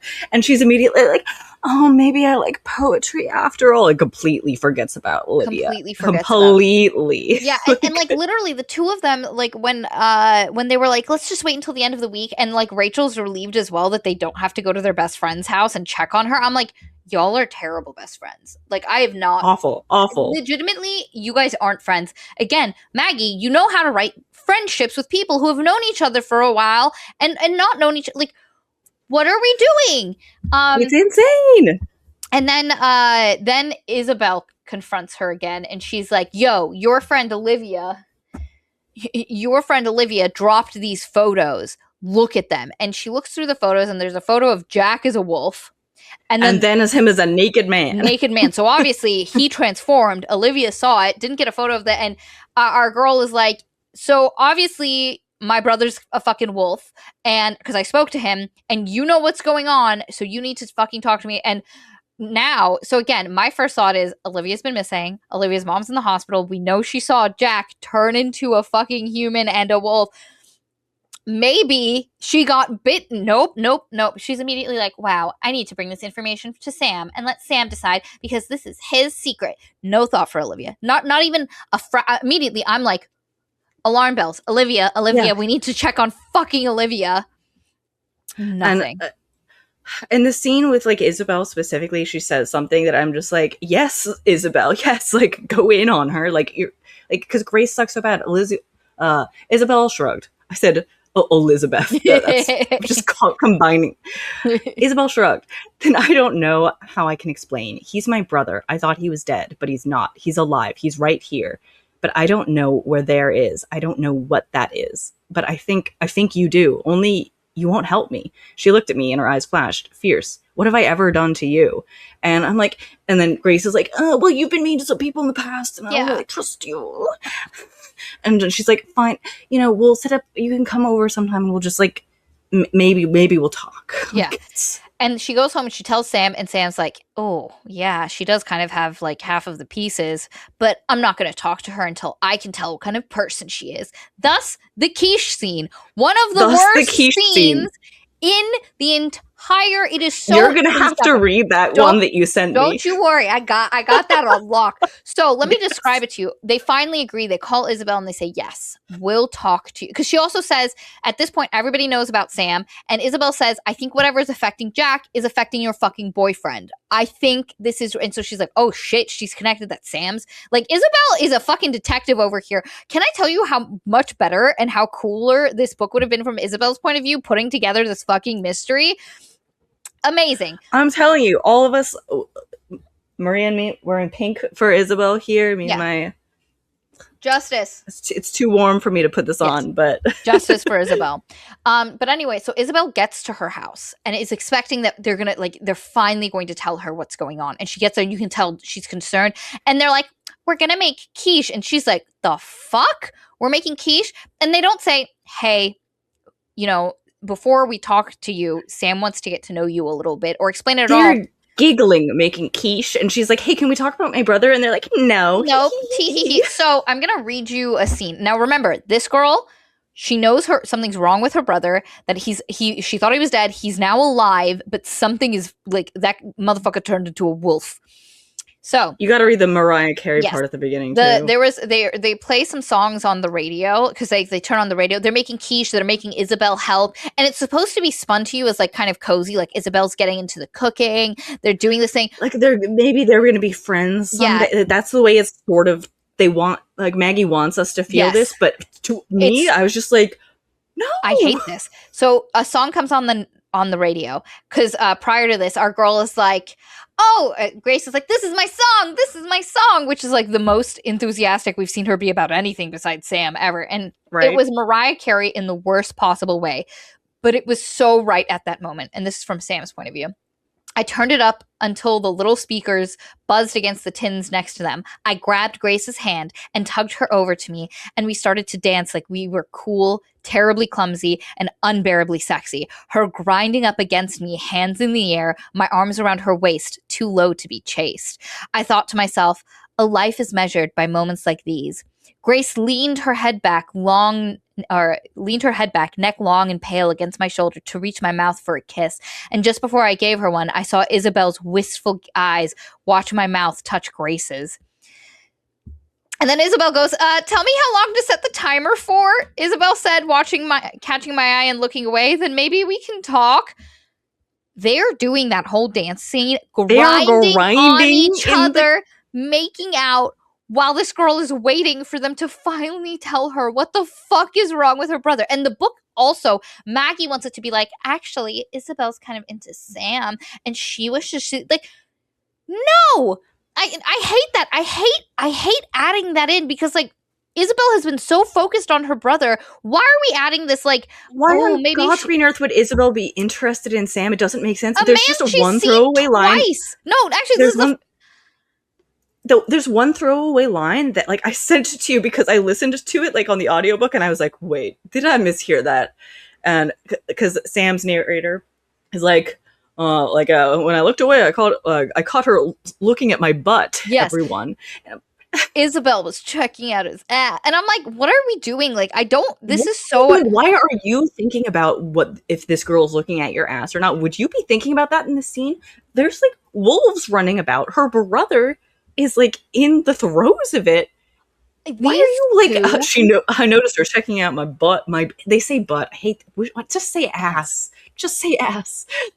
When I tell you, they are the most insufferable people. They have no. And then they're like, okay, Isabel, you were now that you've proved yourself that you're actually going to help us make the quiche. Now we'll talk. And I'm like, and they feel so good about this decision just. The book wants you to be like, wow, look how superior these two are. And like, no, that was a terrible interaction. I hated it. Number one, I wouldn't do that to a friend of mine who was meeting my boyfriend for the first time. Never mind someone I don't know that well. Like, are you guys trying to be weird on it's like, one of Isabel the worst is just like awkwardly helping them make quiche, and she's like, oh God, I thought this was a euphemism for something. We're really making quiche. Like, I want to talk about my brother, and it's like, just because she's like a popular girl, like it's funny, like, and they're like grinding and kissing, like just right there, and then like this girl is just sitting there, like, just like, what do you want me to set the timer for, boys? Like I got. It's terrible. Anyway, they sit down and talk, and basically Isabel's put most of it together. She's like, you're a werewolf, he's a werewolf, this thing, and like they're like, oh, and so they basically give her a little bit more information, and she's like, okay. Do you have after this? Well, you can finish the scene if you have more to say, but this is the really bad Olivia one but anyway, they share a little bit, and basically she's like, well, how do I find him? And they were like, well, we don't know. Well, and she's like, okay, so this was kind of pointless because she basically had all of the information, and whatever little they gave her was not helpful. So they separate, and then to the scene you're talking about. Oh my God. So wait, so let me see. Did they run into her at school? Yes. Olivia. Yeah, so they finally talk. Olivia's like, hey, I know what's going on. Like, I got these pictures of Jack, and let me read this. Olivia's face went pale. I demanded, why wouldn't you tell me? Why wouldn't you call me? She bit her lip and looked across the parking lot. I was going to at first to tell you that you were right, but then I ran across Jack and he told me I couldn't tell anyone about him. And I just felt guilty, like I was doing something wrong. I stared at her. Have you talked to him? Olivia shrugged, unhappy, and shivered in the growing chill of the afternoon. I was taking photos of the wolves, like always, and I saw him. She lowered her voice and leaned towards me. Change. Become human again. I couldn't believe it. And he had no clothing, and my house wasn't far, so I had him come over and get some of John's clothes. I guess I was trying to convince myself it wasn't crazy. Thanks, I said sarcastically. It took her a moment, and then she said quickly, oh, Grace, I know you told me from the very beginning, but what was I supposed to do? Believe you? It sounds impossible. It looks impossible. But I felt sorry for him. He doesn't belong anywhere now. How long has this been going on? Something was stinging at me. Betrayal or something. I told Olivia at the very beginning about my suspicions, and she'd waited until I came to her to admit anything. I don't know. A while. I've been giving him food, washing his clothes and stuff. I don't know where he's been staying. We talk a lot until he had a fight about the cure. I was cutting class to talk to him and try to get more photos of the wolves. I wanted to see if any of the others would change. Like she keeps going, and sorry, That's awful sound. I just knocked my microphone. But like, another Grace huge bitch moment is just like, why wouldn't you tell me? And like, Olivia's like finally coming clean. She's been missing. Yep. And again, at this point, I'm still like, this bitch has been bitten. Like this has definitely happened. And she's still not, like, now she knows that she's actively interacted with Jack, and zero concern for her friend or the danger that her friend was in, and she's just pissy that her friend didn't tell her. And the thing is, I understand being that age, like 17 years old, finding out your friend was right about something you called them crazy about, and then feeling like you almost can't tell them you know they were right now because of how ashamed you are. And that feeling, and then somebody telling you can't tell anyone about what's happening to me, and you know, like, it's kind of their secret. Where can you share it? And she's so mean. Yeah. I got one more snippet about, like, just because Grace is so rude in the scene. She's like, so rude. This is Grace. Now it was my turn to give her a withering look. I never lied to you, Olive. She looked at me for a long beat, and then she said, "Do you want to come to my house?" I kind of wanted her to say that she was sorry for not confiding in me, for not answering my calls, for fighting with me, for saying that, for not saying you were right. And I said, "I'm waiting for Sam." "Okay, maybe another day this week?" I blinked. "Maybe." And then she was gone on the bus, just a silhouette in the windows, making her way towards the back. Like, it's just like, oh my God. Again, Grace, you no suck. concern. Hey, you shouldn't be interacting You've with been him. hanging out with a dangerous werewolf, who talking is to him, volatile as fuck. You could be in danger. And like, Olivia has apologized multiple times, and Grace is still like, I wish she'd apologized. I'm like, she did Multiple times by this point, and she obviously is trying to reconnect. Like, she's, come to my house. oh my God, like, maybe talk, some other time. connect, anything. This girl is such a I have a boyfriend now vibes. It drives me up a wall. Oh my God. And I think one of the next major things that happens is, God, is this where Sam goes to the Culpepper house and sees... Probably. This is where my notes kind of peter out, because I was like skimming before the stream writing it out. So if you want to take control of the plot. I think this is what happens. Sam decides he's going to go to Jack Culpepper's house to see if there's, because and if he's been around. And he gets there and he overhears a conversation. God, my God! What? Oh my! Fucking asshole! Do you have this one? Because I do have it. It's right here. I think you can do it. So I'll set the scene a little bit. But he's listening to them, and Isabel is talking to Jack, and then here we go. Pick up from there, because I think you have the whole thing. Yep.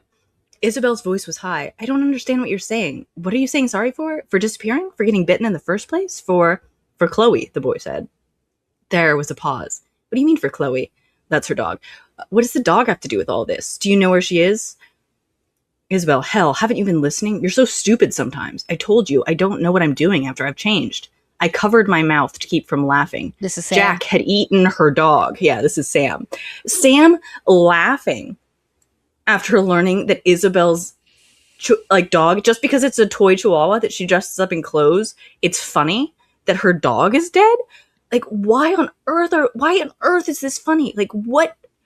And Sam, you suck. Sam, and also, like, Jack sucks, because there's a point where, like, once she finally realizes it, she's like, oh my God, I can't believe you, like, twice she says, oh my God, I can't believe you ate Chloe. And, and like, Jack's like, fuck you, stop mentioning it. Yeah, he's like, literally, okay, like, I couldn't help it. I told you what I was. Like, you shouldn't have let her out. Do you have any idea how much that dog cost? I'm like, oh my God, okay, whatever. Boo-hoo. So what am I supposed to tell my parental units? Mom, Dad, Jack, werewolf? Like, Chloe's been missing?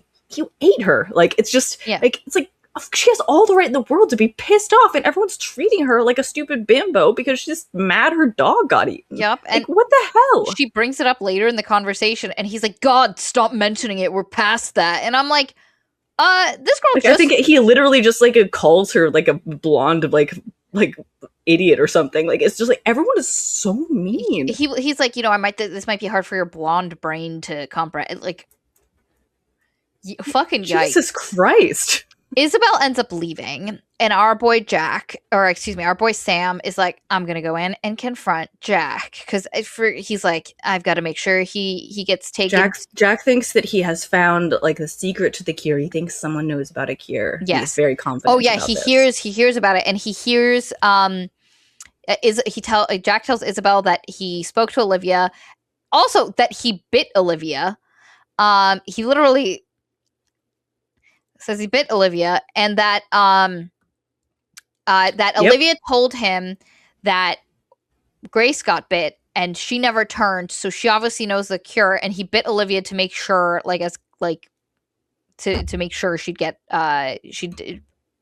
help him.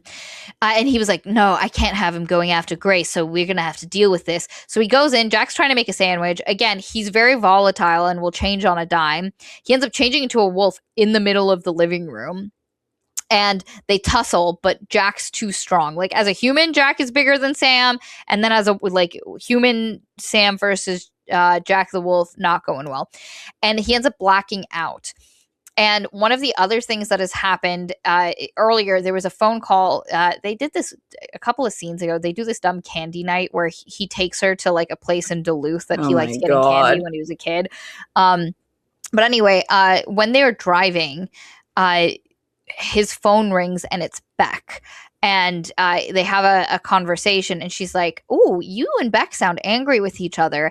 And later that night, or some nights later, Beck calls and is like, "Oh, Paul got attacked, and he was attacked by a bunch of little bites." And they were like, "Is it?" And our boy Sam was like, "What is it? Those other new wolves?" And he was like, "No, they're all in the house. They're human." And this never gets explained. We never find out who attacked Paul. Yeah, I'm sure. What was that? I have no idea. We'll see if it comes up in book 2 if I finish reading it. But she ends up going over and meeting like Beck. And like they have an she gets his phone number. That's what it is. She takes his phone number out of the phone. So Sam has this interaction with Jack. And then when he wakes up later, Jack has trapped him in like a shed, and it's cold, and he calls Grace on her phone, and Grace is like, oh shit, because he's barely speaking straight. And she's already at Beck's house. Like, she called Beck's. I don't know why, but she goes to. So what happened is that Jack has put him in the shed, right? And Jack takes her car to pick her up from school. Yes, that's what it is. Like, girlfriend, yes. I'm going to kill you. Tell me the cure, because he's learned that she's been bitten and hasn't changed. So he thinks, exactly, oh my God, she's keeping the cure for me. And Grace is like, tries to be like, there is no cure. I don't know what to tell you, man. And he's like, no, I know you know it. And she's like, fine. Let me just call my guy. There's a limited number. It's like a vaccine you have to take. So she calls Beck. And she's like, hey, man, about the vaccine. I know we don't have that many of them, wink, wink, but I'm going to bring someone here who needs the vaccine, and you're going to give it to him, all right? And so, like, Jack's like, you better not be lying. I'll kill you. And Beck's like, be confident. We got you. We're ready for him when you get here. So basically, she takes him to Beck's house. This is exactly what happened. That takes him to Beck's house. They kind of immediately tackle him and get him, like, trapped in a bathroom.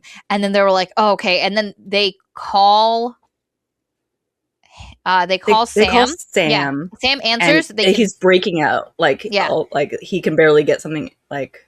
He can barely speak, and the connection's understand bad. That he is probably somewhere on the Culpepper property. Like, so they call Isabel, and Isabel's like, just got home. I'll go look. And we have 6 hours. Isabel's a queen in this scene. She's incredible. She's out there clomping around in her boots, looking for him, and she ends up finding him. She takes him inside. She like warms him up by the fire. She doesn't even know how to properly work it because the smoke is still inside the house. So they end up going over, and they get Sam, and they're trying to bring him back. He's like, Sam is basically like, hey, I got really close. Like, I'm on the edge. It's like a roller coaster. I'm about to tip. I need to see Beck and talk to him before I'm gone. Because, despite me being really upset about everything that's happened, him still my papa. And it's his last year too. Like, this is it for the two of us. Mm-hmm. Hi, you. Are you coming? Sorry. Little creature? I got a little creature. What you doing, my boy? And, so they start driving to and then they hit a deer. It was They crossing hit a deer. and it completely totals the Bronco. And they're now it's cold. He's gonna turn into a heckin' wolf, and she's like, no. And so they call back, and Beck's like, no, what is? And they him and Sam have like a conversation, but he's like, I'm sorry, I love you, and she's like, no, don't go. And then he turns into a wolf and he runs into the forest, and she's like, oh. Can I just say, the minute he turns into a wolf, we get like a really short chapter from Sam that is just like lyrics. Yep. It's crashing into the trembling void, stretching my hand to you, losing myself to frigid regret. This is fragile love, a way to say goodbye. Get out of here, buddy. You're no Rilke. I can tell you that for sure and certain. You're no Rilke. Freaking hell. Incredible. And so she's there and she's crying, and then Isabel calls because Isabel tells, actually, to back up, they had an idea. Her and Sam had kind of spoken about what might have made her not turn, like what could the cure have been. And she was like, maybe it was the fact that like right after that happened, when I was beginning to get those fevers, because what happens right after you get bit is you get a fever, like basically it feels like the flu, and then you start changing. But before she could start changing, but when she was having the fever and the flu-like symptoms, her dad accidentally left her in a hot car for like a while, and she almost died. Yeah, she almost died. But they're like, what if that's it? What if like if you just get hot enough, it kills like the wolf infection? And it's they were kind of like a crazy hypothesis, but I'm like, okay. Yeah. And they're like, well, okay, then why wouldn't it have worked when you put me in that really hot water? And then she's like, maybe it has to happen from the inside. Like, I was already sick, and they're like, maybe it has to be like a fever. And one of the things we've learned because of some stuff happening at school is that there's meningitis going around, and people are, like, heckin' concerned. And then Isabel basically kind of puts that together. She goes to her mom's job. Her mom is a nurse, and she steals vials of blood out of a guy's arm who's infected with meningitis. And she's like, fuck it. If this is your hypothesis, let's see if Jack wants to do this. And Sam's like, me too. I want to do that as well. And they're like, but we have to do it while you're a human, because otherwise... And Isabel's like, I'll meet you guys at Beck's house. And he was like, okay, while I'm a human. And because they basically are like, it could kill you. Like, the meningitis could legitimately kill you. But he's like, I'm not going to be a human anymore after this anyway. So I am willing to take that gamble. And they're also kind of like, the wolves sort of heal quicker than most normal people do. They'll maybe be fine. Maybe be fine. So they're going to meet. And then that's when the crash happens. Everything goes terribly. She ends up getting... they end up getting the vials, or like deciding to do the plan. Also, at this entire time, she's not concerned about Olivia. Zero. She hasn't called to check up on her friend. She knows she's been bitten. 100% that she has been bitten. She doesn't check. It takes Olivia calling her, crying, because Olivia's finally beginning to turn because Jack bit her as a human. And that was enough to kind of turn her. So it was a delayed reaction. I forgot about that part. Yeah, Jesus. This guy just bit her as a human. Weird. But because of that, it took longer for it to affect. And she's crying. And she's like, okay, I'll come get you. Stay warm. And I'm like, bitch, why weren't you there? Why? Because she didn't know that he bit her as a human. She thought her friend was just bitten. Yeah. She has not once showed an ounce of care or attention for the fact that her friend got fucking bit and is going to go through this. Olivia deserves so much better. Olivia deserves so much better. Well, oh my god. Grace is one of the worst protagonists we've read in a very long time. She's legitimately one of the worst protagonists. She sucks so bad. She's such a terrible friend. But they end up deciding, so like they take Olivia to Beck's house. Jack is doing better. He's beginning to become more stable. He gets to stay in the basement and play video games. And basically they run the meningitis thing past them. Like, we can inject you with the meningitis if you're okay with the idea. And Jack's like, absolutely. And Olivia at first is like, yeah, we'll do it. And then our girl Grace is like, maybe if we find Sam and we take him to the hospital, being in the heat, he'll turn back into a human, and then we can inject him. And then because their big theory, I don't know why, is that you have to inject them and they have to be a human for it to work. They can't be wolf. Again, they just decided that, like, they just decided that was their theory. Sam says, you probably have to be a human to kill the wolf. You can't do it when you are the wolf. But anyway, so they break in. So it's so weird that they do it this way. It's absolutely bizarre. Instead of her just taking the blood vials that nobody knew were supposed to be collected, she leaves them in the hospital. And so then they have to get into the hospital. They have to go to where it is. They have to inject everybody in the hospital and then leave, which is the worst way to do it. Just take the fucking vials. Nobody knows that those 3 vials of blood were. Anyway, so they go to they have to break in, which means they have to get Sam as a wolf into the hospital. Beck uses his last moment of humanity to call Sam as like he's a human and he's calling Sam the wolf to come. He's like, I can get through to my boy. And he calls him, he turns into a wolf, and then there's Sam, and they feed him meat laced with some sedatives at Benadryl. Like, Benadryl, yeah. Nobody thought to get some gabapentin for this shit. Like, I would have wanted something a little stronger, something a little harder than Benadryl. Fucking Benadryl. But anyway, give that boy some Xanax. Yeah, something. So they drug him. They take him to the hospital. He's beginning to wake up. They get him inside, and they inject Jack first, and then Olivia's like, actually, I've decided I don't want you to put that very, very deadly disease into me. I'm just gonna, you know what? She's like, it's my first winter. Maybe I'll just be a wolf for it. And if it works next year, you can do it to me next year. We've got the blood. It's fine. Which, like, no, eventually they're gonna find the blood unless you take it home and freeze it somewhere. Like, I don't know what we're doing, but anyway. So they go to inject our boy Sam. He's still a wolf, and they're like, oh man. And so she's like, let me try something. So she goes up to him and she like puts her head near him, and she starts thinking of him as a human and like trying to mind meld and put the image into his head, and it works. And for a moment he turns back into a human, and he's like, quick, I can't hold it off for much longer. So they inject him, but they're only halfway through the vial, which again, half of the vial should have been enough. You shouldn't have been injecting a full vial of somebody else's blood into the... Do we know if he had... So wild. Right? So wild. What else is in this blood? What else is in this blood? But anyway, so they injected it, but then he turns back into a wolf, and like a door was left open, and he runs out into the, and they were like, oh man. So like they look away for 1 second, he's just gone. I'm like, did you guys not hear the skittering of little wolf paws? Like this is linoleum tiles. You can hear. Yeah, you're gonna hear the my cat, when my cat gets the zoomies in the kitchen, you hear that tuck tuck tuck. Yeah. What are we doing? So they go back to the Beck's house. What's his face starts getting a headache, Jack, headache fever, and Olivia's like, you know what? I actually want to turn into a wolf. I'm excited for it. It seems like a great time. I've got the vibes. And she goes, and when she's like, I'm doing it, she transforms, and it's not like the violent, terrible thing that it was for Sam and for Jack. She like elegant transformation. Elegant, yes. And she's like this pretty little gray wolf, and you know, she trots off, has a good time. And then Jack ends up dying in the most shitty they just way. Mention it offhand. Like they're like, and oh yeah, by the way, Jack died, guys. Yeah, like so the problem is they don't know at what point the meningitis might have worked and killed the wolf thing, so they don't take him to get treatment in time, and they also don't do anything to actively bring down his fever to appropriate levels. Like, I would have had this guy outside in the snow, like just lay here for a while, but nope, he's just inside. Nobody has even given this guy Tylenol. You know, like Grace has to. You were just in a hospital. You could steal a couple other things, guys. Yeah, give him some Motrin. Like let's. Anyway, he dies.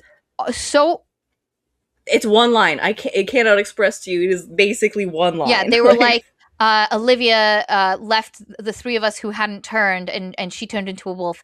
And then on the way to the hospital, it was just the 2 of us. That's it. That's the sum total. And so they're like, wow, if Jack died.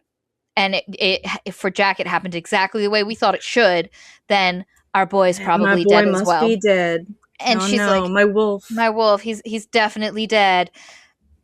And then like some time later, like not even a lot, like it's a couple of weeks from Christmas, she's planning to go with Rachel on the trip to Florida. Also, we're gonna talk. Yeah, we gotta talk about that. But it's a couple of weeks away, and she's like, "There won't be any wolf for me for this Christmas, so I might as well go to Florida and try to think of something else."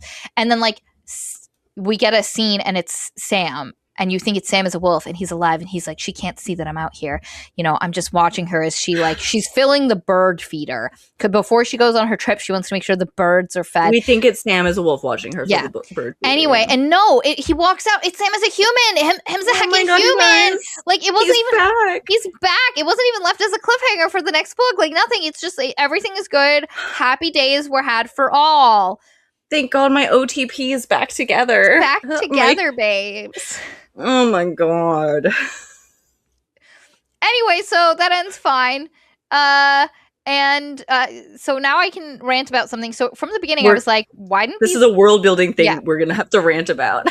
Why immediately? I'm like, why aren't Minnesota? These guys? Yeah, why are they in Minnesota? Move to Florida, my dudes. Like longer summers. Mexico, Hawaii, like Mexico there's summer. so many places. There's so many nice temperate places that don't get cold enough to trigger your, because like they can handle like 40 degrees, you know? It's fine. It's explained to us like 3/4 of the way through the book that, oh, by the way, we have, even if money for going to like warmer places wasn't an issue, we've tried it before and we just get used to the new levels of what's cold. And someone just walked into a store, their conditioning and changed. And I'm like, no, absolutely not. That's not going to cut it. That's not going to cut it. That is the shittiest excuse. So basically, the idea is that they went to Texas and it was hot, and then so a door opened and there was a gust, and so if they go somewhere where it's not going to have a proper winter, they suddenly become extra sensitive to temperature changes, and so air conditioning is enough to fuck them up. And I'm like, I've been to Florida and places that are hot. Like the ACs are rarely working so powerfully that you're like, oh, like what was it? 70 degrees? 70 degrees took you out, my guy? What, like, and I've never walked into a store and I'm like, ooh, like unless you're going to like the Costco, the freezer section in the Costco where you go get your milk and stuff, like. Listen, I live in the Bay Area. It's basically 50 to 70, 90% of the time. Like, and there's no air conditioning basically anywhere. Like, come on. Like, you could pick a better place than Minnesota to hunker down. This is doable. This is doable. You don't have to turn into wolves, my guys. And the hand waving, oh, AC suddenly becomes a problem, feels like such a, well, my readers are going to think this, so I need to give an excuse of why that wouldn't work. It almost feels like she wanted the tragedy of this story so badly, but she didn't actually want to like put effort into like the tragedy of it. And also, so far we never find out why he only gets 10 years of being a wolf, but other people get to be a human and a wolf, and other people get like 20. Like at one point Beck is like, maybe it's because of your tragic backstory, and I'm like, ugh. That's wild that like nobody else has had tragic backstories after they got turned into a wolf. And because like the other thing was they turned him into a wolf and then they left him with his family. Like they didn't bite him and then just immediately take him. They bit him, came back a couple weeks later after leaving him with his fucking like my guys, you know what happens. It's fucking wild. It's wild. This book is wild. I didn't think I was going to have this many thoughts on it. I was like, there's not much that actually happens in here. Like, it's probably going to be like a short review. But then I was like, I have so much to say, because not even just because it's Maggie, but like, it's just like, it's crazy. The world building logic is bad. The characters are insufferable. I cannot express to you how much Sam and Grace suck. As like POV characters, completely uninterested in anyone else in their lives, like just shitheads. Like he knows Beck has now turned 3 people and he didn't go back until shit was too late. There's no care about the people. It's just like, I'm mad that he did this. Like, no, like, hey, and like you end up learning that those people, like they were recruited and they did it willingly. Like they basically, in which case, why did you have them chained up in the, like, locked up, and why were they saying how, like, I don't understand this, but they're just so, and there's also a scene when they go to that candy shop where the lady's like, oh, you guys are cute, how long have you been together? And she goes, 6 years. And she was like, oh my god, that's crazy for people your age, oh my god. And she was like, yeah, you've been dating since you were 11. Yeah. And she was like, it was love at first sight. And he's like so happy, he like brings her in for a hug and kiss, and I'm like, you are a wolf, my guy. And also you discover that twice now he has managed to turn himself into a human when he shouldn't have been able to. The first time was when she was 11 and she was getting faux mauled by the wolves, and he was able to turn himself, even though he shouldn't have had, because it was winter, he was able to turn himself into a human. to save her. And so like the rest of the wolves just let him. He turns into a human. He picks her up and he walks her back to her house, drops her, and then fucks back off. So that's the first time that he turned into a human when he shouldn't have. And then after he got shot, I thought there was going to be an explanation. No one is sure why after he got shot, he turned into a human. Again, maybe this will be explained later. Who the fuck knows? Not me. Not this bitch. I'm curious. I haven't read Twilight in more than 10 years, but creature, little guy. He's all squished back there. He's like, I'm just He's sitting. picked a spot. Yep. Just sitting behind Mom. But like Bella's a nothing of like a first person narrator, but it like she's bland, but she's not like I want to read Twilight now. I said this before because I'll read it with you. Yeah. I think we need to do Twilight reread because I need to know if like is this worse than the first Twilight book?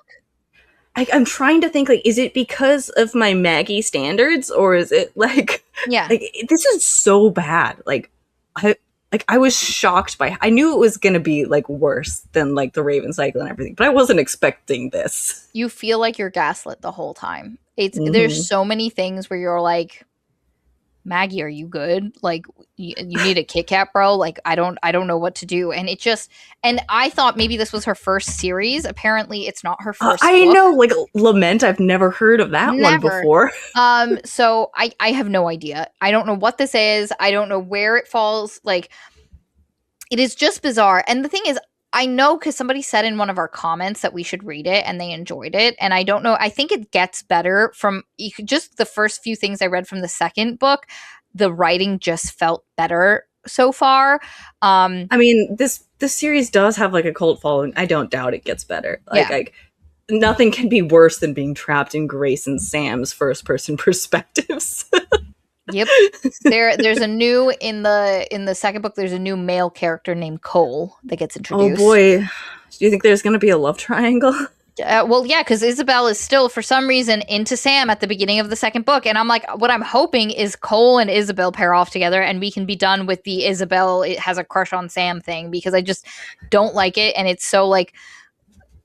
Her brother just died / turned into a wolf, and she's like, "Wow, Sam, you're really hot." Like, wow, nice ass. Like, oh my god. I wish you were kissing me when you're dancing to Mariah Carey in the kitchen and grinding while I'm trying to help you make a quiche. But also, my brother, Maggie, blink twice. I feel like a girl who wore pink was really mean to Maggie, like in high school or something, and she never recovered. That's the vibes. It's so weird.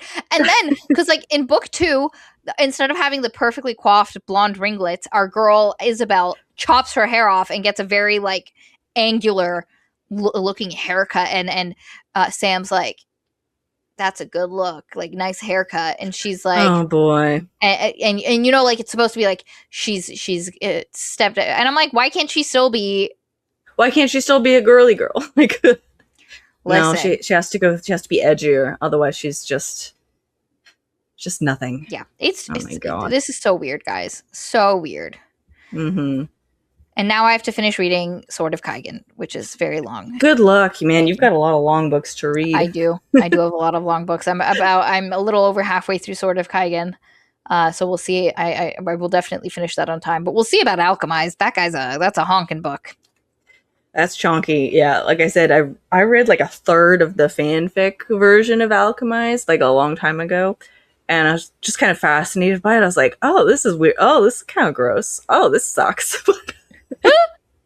I'm intrigued. I'm intrigued to see like and also it's crazy to me that this is like one of the marketing for Alchemized. This is such a weird tangent. I'm so sorry, Will. The marketing for Alchemized has banked on the fact that it was a Hermione fanfic. Like we're entering the stage of fanfics going into published books of the fact that they were part of like a fan fiction is being used in the marketing, which is just wild to me that like we're at that stage. But yeah. It is what it is. Anyway, any last thoughts about this book? No, if you keep reading them, let me know how it goes. I I'm will. very curious. And honestly, I think just for the sake of like, does it get better? Like, I wonder if by book 4 it feels more like Raven Cycle. I wouldn't be surprised Yeah. if that was the case. But yeah, I'm curious. If you guys have read this book, let us know in the comments. If you like it, let us know. Yeah, I give us won't your judge you. feedback. We will not. We will not. This isn't our yum, but I'm not going to yuck someone else's. Mhm. Even though I did a lot of that this book. I mean, you know, it's fine. It's fine. It's fine. Don't worry about it. All right.